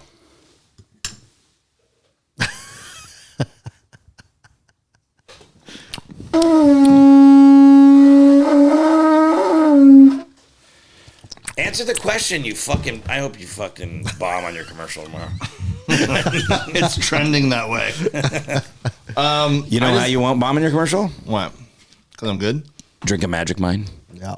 Oh, I should pick some up tonight. Yeah, get some Magic Mind. You'd be the commercial. Be like, did you? I would have one Did you more. have a Magic Mind? I would have one. Hey, you did a great job dribbling that basketball and delivering the lines at the same time. Did you have Magic Mind? You'd be like, yeah, Pete Holmes. I use the code. No, I had some blue champagne and drank an energy drink on the way here. I use Pete Holmes code Smuggy Jesus. Were you gonna make a point? I loved eating barbecue, and I traveled all over the country, and I was like blown away by so many great places. And then I'd come back to LA, and I'd be pissed off because all the places here sucked. And I was like, why would you open a restaurant and operate a restaurant if you don't want to be great? You should want to be great in anything you do. And so then I told my wife one day, I go, fuck it, I'm teaching myself. And I went to Home Depot, and I bought a barbecue smoker for $100, and it sucked. It was terrible, and I was bad. And I didn't know swallow what to do. for 5 minutes. You've been swallowing this whole sentence, and so I just got a little stuck, a little meat in my gullet. Yeah.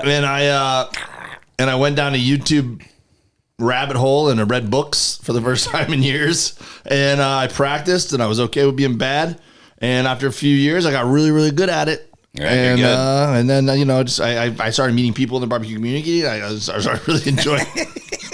The fuck just happened? Barbecue community, the barbecue immunity. Started really enjoying the people, and the blue liquid. Rest is. I'm out of beers. I'm gonna start drinking it. Barbecue community. Next text. I'm taking the jacket off. You're really good at it. Thanks, pal. You're really good at it, and once you started getting good at it, I was really proud of you because you did find the spot that you really enjoyed doing it. Found out that something you enjoyed doing, and you really carved this path out for you. Here's if we're talking comedy at the same time, it's really hard standing out as a middle-aged, straight, white comic who's not famous yet. Tell Pete Holmes about it. Yeah.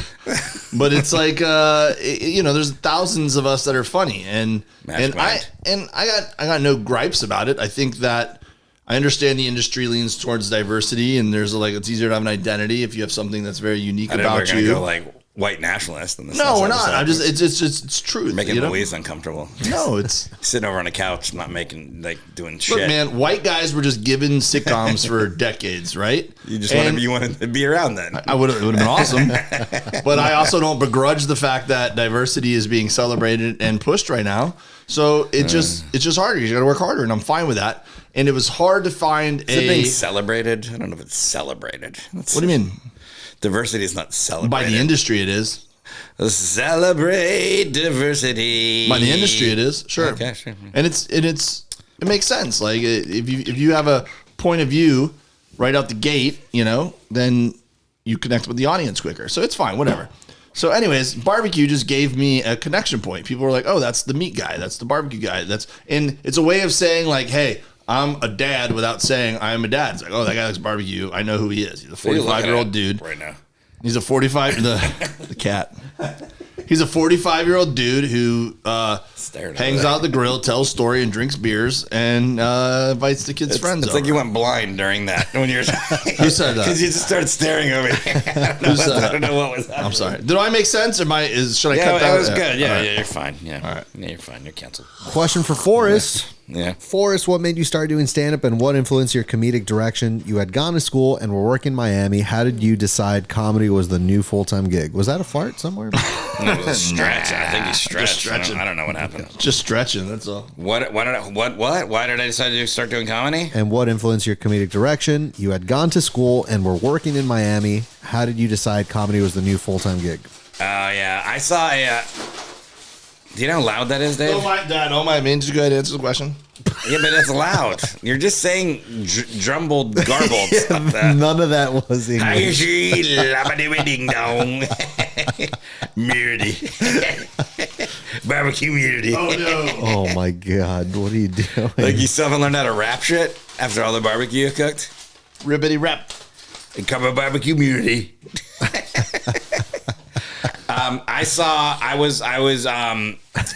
My car broke down. This is what happened. At a comedy club? No. I was on MacArthur Causeway. My car broke down.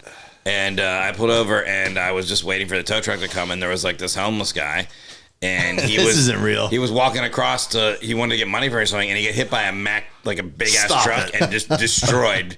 And I just started laughing. No. And I don't know why. And I was like, and then I realized, like, you know what? You got to laugh at things in life when tragedy happens like that. And I was like, let's get in the comedy.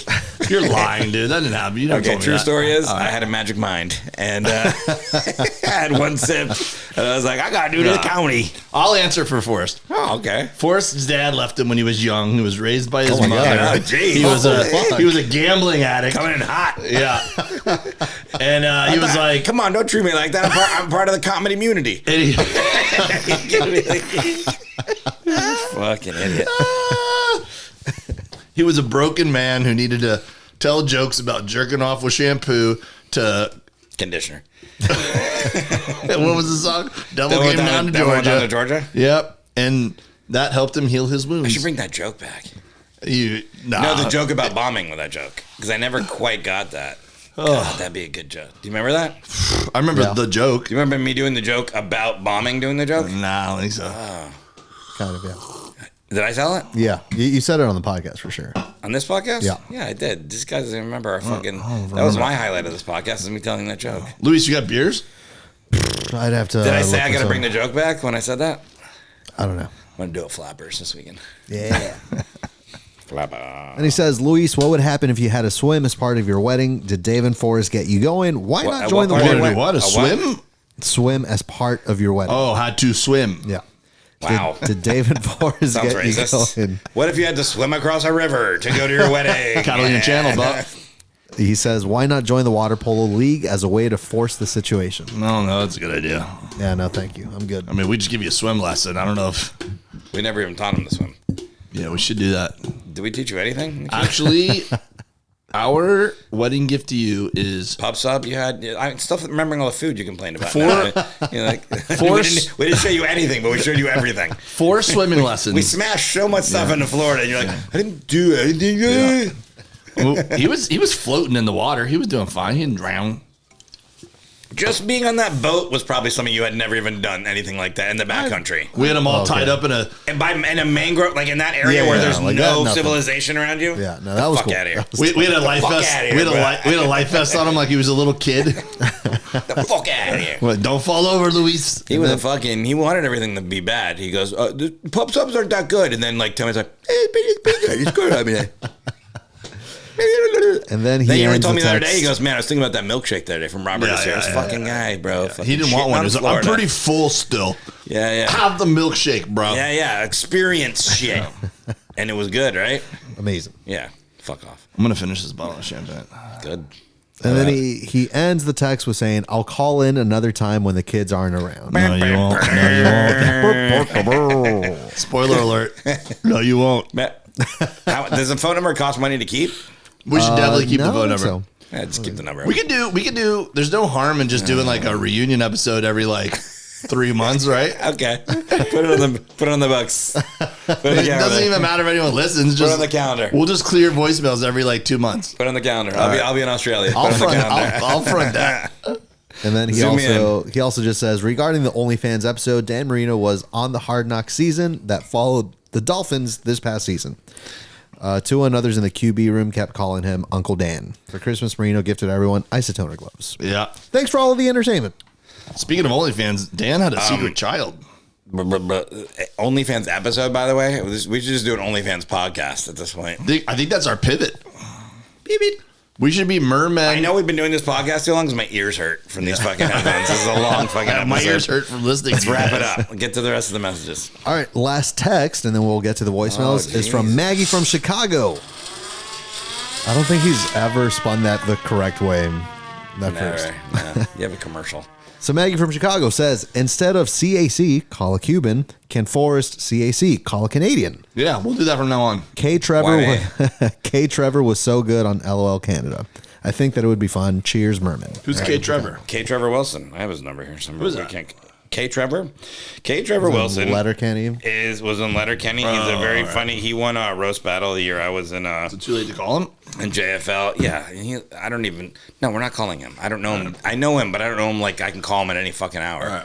Right. He is part of Comedy Records family as well. Oh, got you. Shout out Comedy Records. And when I recorded my album, I did a headline set, but then I featured for him to do all the pickups and shit like that recently in Orlando. Yeah. He is on Letterkenny, which is really it's a unique show. It's fun though. If you've never seen it, you can give it a watch. He's probably fourth lead on that show or fifth lead on that show, and it's like a cult phenomenon. That show. Oh, my brothers are obsessed with it. He told me they had lunch at like Edward Norton Jr.'s house with like Brad Pitt and shit. Like that's who's into it. Like and you know what's funny, when we were in Orlando and we were recording, we were doing shows. There's a guy, Mike Hurley. You know Mike Hurley? Yeah, Firewallets. He was a comic and has like the magic firewalls and stuff. I think he won Florida's Funniest Comic this year. Did he? I think so. Good for him. But great guy, like Mike Hurley. He came out to the Orlando Improv, and he was just hanging out in the green room like Friday night, and he gave us a ride back to the hotel.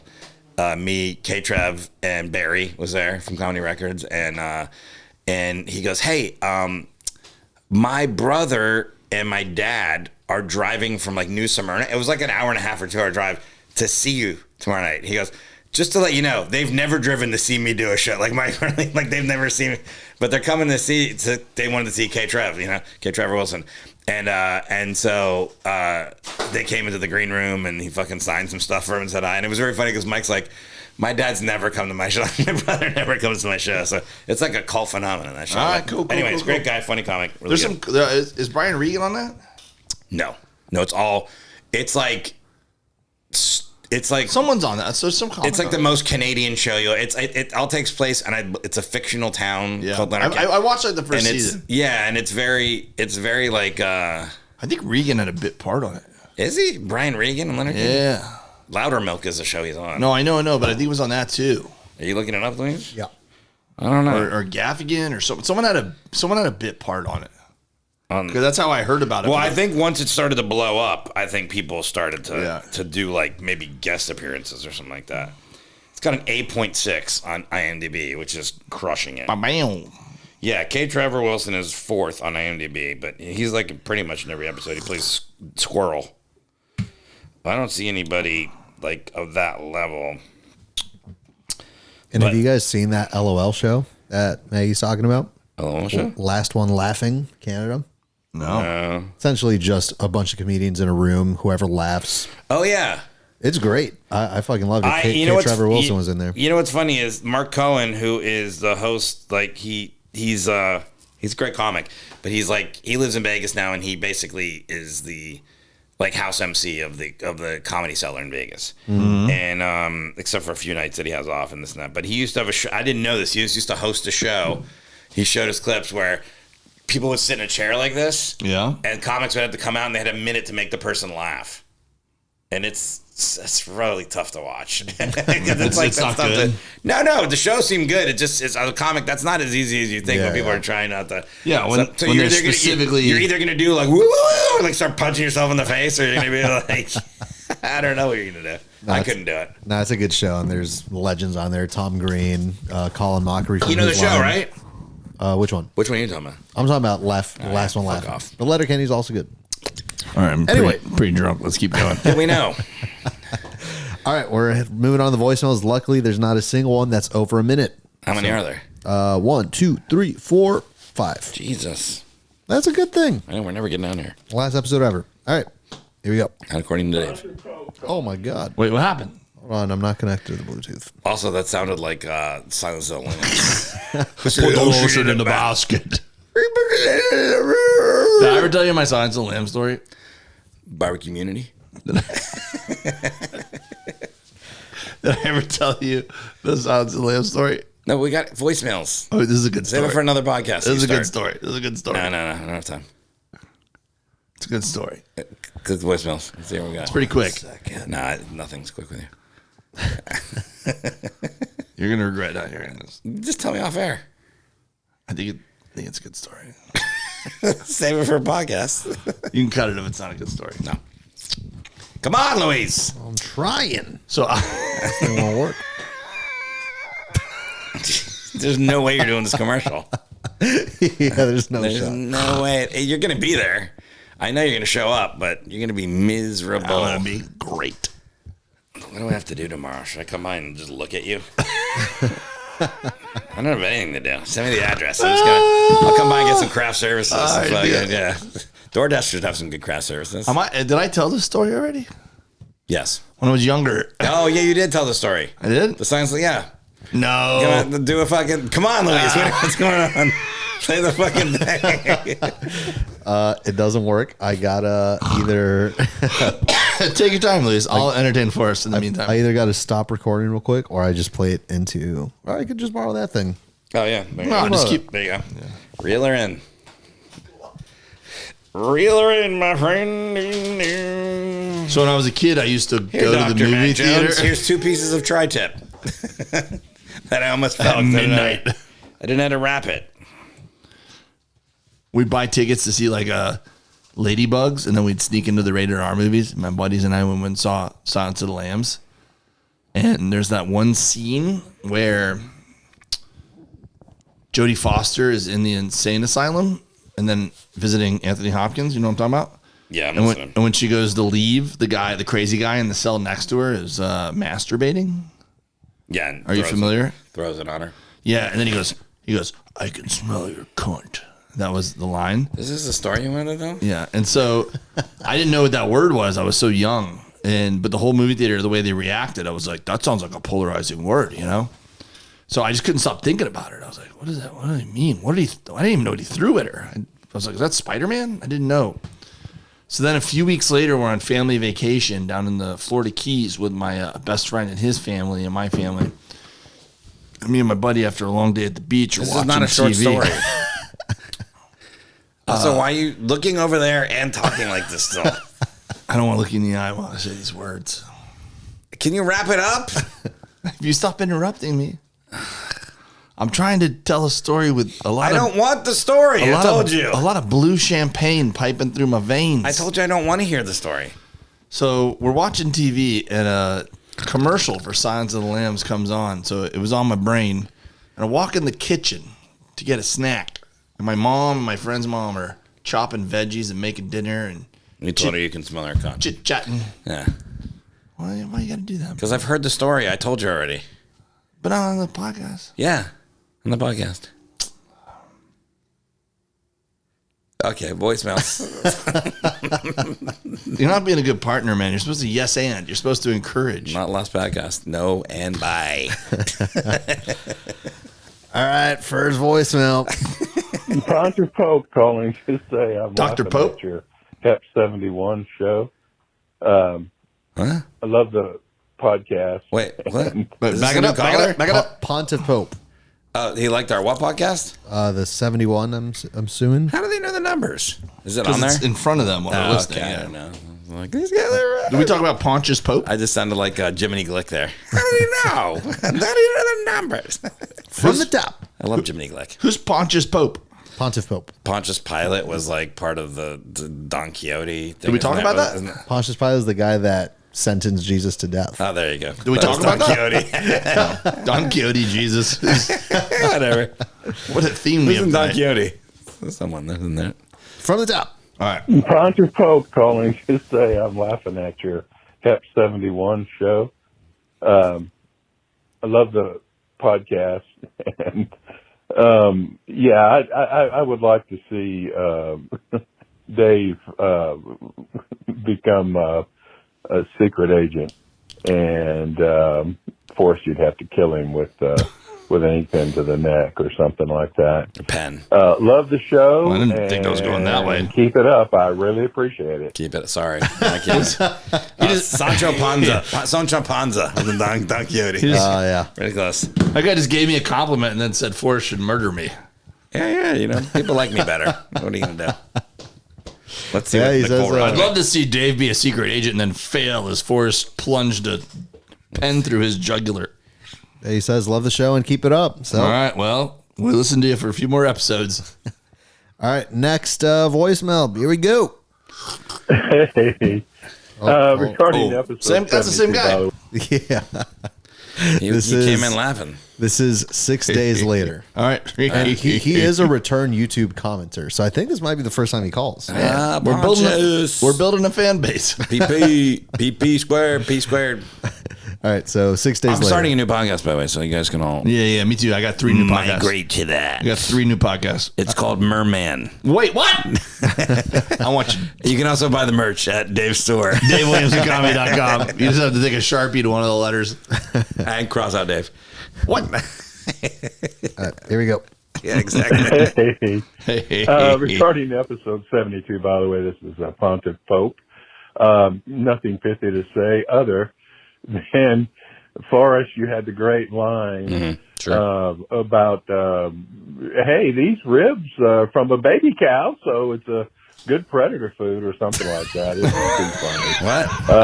Love the show. I don't remember the line, but we're eating ribs now. In my YouTube feed on Monday mornings. Keep it up. Oh, sorry. Man, this guy's going to be so disappointed. I love the show. I always like to see it in my YouTube feed every Monday morning. Thank you guys. Man, we are letting people down. This might be our best fan that we have. And such a the fact that he calls in laughing. Yeah, he's already by the time he answers, he's like, is he listening to this podcast live? You were talking about baby. Look, we said it already. We appreciate all the fans. It's not your fault. I think it takes 75 episodes to get a guy like us. Yeah. Takes what? 75 episodes to get a guy who... He's been there. He's in the numbers. Next one. What's happening here, Luis? You got to switch out the card for your camera? The battery ran out for my camera, and I want to be on, so I'm changing. Oh, Jesus Christ. 5 seconds. This is how Luis launches his podcast. He goes, hey, guys. Yeah. He's going to do a thing when we leave. He's going, hey, guys, did you like seeing me? Do you like this content? Please listen to my podcast. Yeah. My wedding is expensive. Yeah. .com. All brown, no gringos. What is it they call it? It's like all beans, no rice. This is in the podcast. Do you want to hear what it sounds like? That's a good podcast. You should call it all beans, no rice, by the way. Hey, Mermen fans. This is Luis. Do you want to hear what it sounds like when I put effort into a podcast? Listen to my new... Damn, that blue champagne is really... Wait, what? Oh, am I getting honest? Oh, shit. Jesus Christ. Steve Hofstetter. He's calling? Oh, I should call. I'll call Steve Hofstetter. I call. I'll tell him he's fucking... Come on. That was for sure for fucking ginger. Sorry if there's gingers out there. All right, 3 left. Here we go. Hey, it's Rob, Pittsburgh. Well, I actually had a question just out of curiosity because I love your podcast. That's how most questions work. Now, if you're in Hawaii or a place like that, you sort of have to dive, but you're in the Caribbean, you can snorkel. So, since you're waterman, what do you prefer, snorkeling or scuba diving, or are you like me and it depends on the location? Keep up the good work. Bye. First of all, is he a new caller too? This is bullshit. This is a wave of new great calls. These are good calls too. Under a minute, very punctual question. Yeah, the timing's great. And they're the most supportive ones we've ever had too. Yeah. Just love guys, my Monday morning is made by your podcast. Never stop or I don't know what I'll do. Anyways, here's the question. If you guys ever stop, I think I'd kill myself. So, anyways, you won't do that, right? Anyway, hypothetical situation, Caribbean versus Hawaii. By the way, you want to know what really gave me joy during listening to that message? Is after Luis changed his card. His stupid light just went out. Right in the so he's off camera now. His little light went out. And I was so happy. I go, what a dummy. Luis's dumb light went out. Dummy. Idiot. Moron. I like snorkeling because of the freedom you have. You can move around a lot easier and stuff. Obviously, you can't hold your breath. I mean, you can't be underwater as long as that. But like putting a fucking BC in a tank and all that shit, it's a fucking pain in the ass. And then also, there's a lot more to think about when you're diving too. You're like, a lot more safety concerns. Yeah. So I love snorkeling. I like being in like if you put me in like 15 feet of water at a coral reef or something, that's fucking great. Yeah, it's totally beauty. So shark fucking bites your leg off. Scuba's cool, but I agree with Forrest. I enjoy free diving because one, I'm just elite at it. I'm very good. 15 feet diving, that's cool, but In my prime, I could dive easily 40, 50 feet, spend some time down there, shoot a fish, do a little sightseeing. But not now. You can't experience. I mean, we just had this discussion the other day. Yeah. You ran out of the store to chase someone down for something. You're out of breath. Yeah, it was a little winded. Yeah, you can't do no 40 feet, shoot a fish. Yeah, but and I've never been much of a runner. You can't go 40 feet deep, shoot a fish, and chill anymore. Yeah, it would take me a few days to warm up to it. No, You're right. You can't do it. Yeah, I smoked some cigars. Thanks, Rob from now. Pittsburgh. Sorry we crushed your dream. Free diving is very liberating. Yeah, you want to tell that Silence of the Lambs story? I can smell your cunt. I was gonna be like, bad when you say it. I was gonna be like, Mom, Your pastor was on the So show. I was gonna say, Mom, where's the milk? And then just something got crossed in my brain, and I go, Mom, I can smell your cunt. And then she was like, what the fuck did you just say to me? This is gross. Bad. Yeah, no, we got it. Yeah, I should never brought that up. Yeah. All right, we have so two more. Two more. This one is from a return caller, so this will be his last. Oh, good. At least we're not disappointing anybody Richard. now. There we go. What up, Mermen? Hey, so I'm on my way to an appointment, and I'm listening to the radio, and apparently a shark in a North Carolina aquarium is either pregnant, and there's no other males in the tank. Saw and this. apparently, I guess it can just, they found out that maybe it can reproduce on its own. Speaking of the Virgin Mary. Women possibly have the ability to reproduce in the ocean. So that says a lot for how safe things may be. So everybody should, just take that information going into the summer and be careful and have a great spring break, merfolk. Don't get knocked up by a shark. Don't get pregnant by nothing. I think I saw that story. I think the version I saw was there were stingrays in the tank. So then they were like, did a stingray get a shark pregnant? Yeah. I mean, or was it an immaculate conception? I'm so amazed that you said those words properly. That was pretty it was very painful on your face. You're I'm really focused. Really focused. Interesting story. I haven't seen it, but just goes to show you, gay guys can get pregnant too. And that was Drunk Tyler. Yeah. It was This is a very sober. punctual type. Pretty sober. Yeah, everyone's crushing it. Punctual. All right, the last ever voicemail. Until we do a reunion episode every 3 months or so. Yeah. Here we go. Unknown caller. So That's another, this guy. It's the AI thing. Dave, I'm just sitting here thinking about that fucking message you left for me on Just pause it. So it's clearly AI. That's you making fun out. That's my voice. Do you think Luis is doing this? Yeah, probably. Are you? No. It ain't me. I didn't do it. We haven't accused Luis yet. Yeah. That's AIU. Oh, I can't wait. All right, play it. Yeah. Dave, I'm By the just way, sitting here. but Luis definitely did it because this is the last call. no, remember, I don't put effort into this podcast. Okay. It's just the most recent one. This was sent at 4:57 a.m. today. Sounds like something Dave would do drunk. All right, here we go. Dave, I'm just sitting here thinking about that fucking message you left for me on the podcast after your recent silly outburst.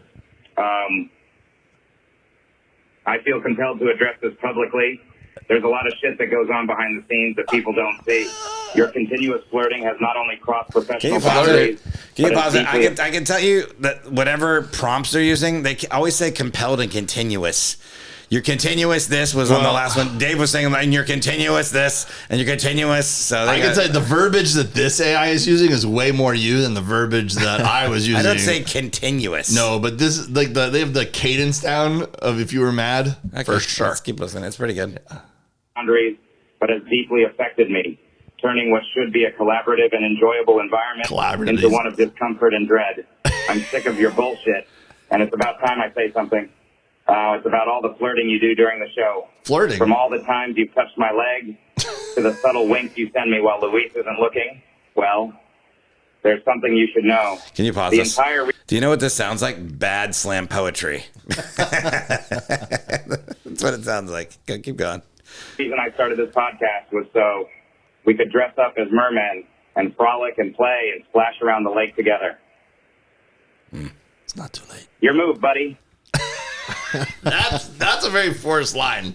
I honestly, because I heard this myself before I played it right now live. I thought it was you for a second. I thought you were doing a bit. That was way better you than me. The voice sounds way more like me than the one that sounded like Dave. Like when you guys said, I think this is AI Dave, I didn't see it at all. It didn't sound like Once Dave said that, I was like, oh, now I hear it. But that one you can hear right away. This definitely was AI Forrest. Yeah. I guess AI can do my voice better than yours. Yeah, look at the bright side. The podcast can go on without you. There you go. It might be better. That's the solution. Whoever did this. Do I flirt? Do we flirt? No. Whoever did this, it's on you to keep the Mermen podcast going. Next episode, topics, OnlyFans. Get a bisexual guest on. And you got one already. That's just queer. This was our best episode ever. I don't think so. This was our best episode ever. You're drunk. I thought this was great. You want to promote some shows, buddy? Yeah, when's this come out? It doesn't matter. It does matter. A week from Monday. So March 4th? Yes, March 4th. Thank you to everyone who came out and saw me in Colorado and Arkansas. I got dates in the next couple months in Orlando, in Louisiana, Lafayette, and New Orleans. I'm going on the road with Bert in March and in May. I've got there's a lot of barbecue content. Subscribe. I'll say prescribe. Subscribe to the Meet Dave podcast, MEAT Dave. Stay in touch, guys, at Dave W Comedy on the social medias. Really appreciate everything that you guys have done to support us and create this community. And maybe we'll figure out a way to keep the spirit of the Mermen alive, whether it's sketches we do or some reunion shows or revamping or doing shows together. But we do not take this for granted. We had a great time doing it. It's been fun spending time with my friend. And I'll tell you what, even if nobody listened. Yeah, you're my friend. Your friend. Well, Luis has become a friend. You've been my friend. My friend and now friends. Friends. Your continuous use. Yeah. Love you guys. I love you guys. Every minute of this was worth it to spend time with you guys. Want to flirt? All right. Way to take it out. Before we sign off, I got to hand you guys one thing. Before. Oh, no. Just official. Like physically hand us something? What is it? Is it a bill? Pink slip? Or is it the set? I did the AI. Oh, I bet this is a wedding invite. I thought you typed out a thank you. Thank you. Oh, to save the date. Cool. Yeah. Save the date. Yeah. Did you get that? All right. I almost went in the water feeder. That'd have been good. I thought you guys would get a kick out of seeing romantic Luis. What do you mean seeing it? We've lived it. Yeah, what do you mean? Yeah. Fucking year. You think this picture is the... That picture is... Yeah, that's what I'm saying. Ay caramba. Jimmy Christmas. Where is this square? That looks like a cool place. You ever see Silence of the Lambs? Well, to our Mermen fan community, if anyone wants to... Look, you're not invited to the wedding. But nothing stops your passports. Nothing stops you from PTO? being... Pay time off. All right. Look, you paying for our flights? No. Any other questions? What are you trying to say? Am I wrong in saying that, it's not right to show up at a wedding you're not invited to, and we can't invite you to the wedding? But to our Mermen fan community, if you just happen to be in Guadalajara at the end of September and you want to party during, before, and after the wedding, you know what state that's in? Mexico. State. There's states in Mexico? Are you fucking kidding me? Do you know what state? Yeah, I'm not an idiot. Jalisco. Wow, that was a Dave style wheeze I just did. Jalisco, right? Jalisco. And what's important about Jalisco? I have no idea.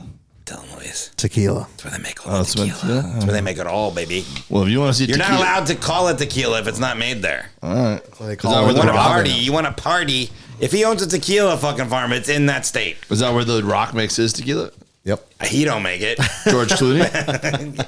Anybody's tequila comes from that state, right? Well, yeah. If it doesn't, they call it agave, I think. That's they call it their hack. Lame. Azul. There's no way you're making this commercial. I'm going to fail tomorrow. Farewell playlist. Forrest, you got anything else to plug? How do we know where to stay? Is there information on this? The website isn't updated. There's a website on there. But yes, there will be hotel with a discount code. There will be scheduling. Am I allowed to bring somebody? Again, I thought it was going to be you two. Yeah, no, it is. It's gonna be us. He can't bring his wife? I mean, I was gonna bring some escort. I think you might have a shot with Nicole Mitchell. Yeah. She seemed like kind of intrigued by you. We'll see. A cutie. Another one made me happier. I charmed her. Another one made me happier if you found your soulmate. I was trying to save your soul tonight, but instead you found your soulmate. That could be your sugar mama right there. She's hot. She's in the back there, yeah. Not that that's everything. She has a great mind, too. And money. I wasn't even thinking about that. Sure. And then maybe you both find your way back to Christianity together.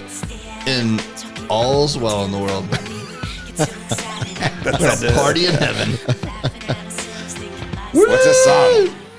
It's Moby? Yeah. No, this is that graduation song from the 90s. We remember all the times we had together. No way you're doing this commercial. I'm gonna fucking nail it tomorrow. All right. Put my jacket on and go home. How long was that? Luis, we love you, buddy. Shout out. Can I come some other time and get this stuff? Okay. Dave's like, leave it up for the reunion. For they are the mermaids.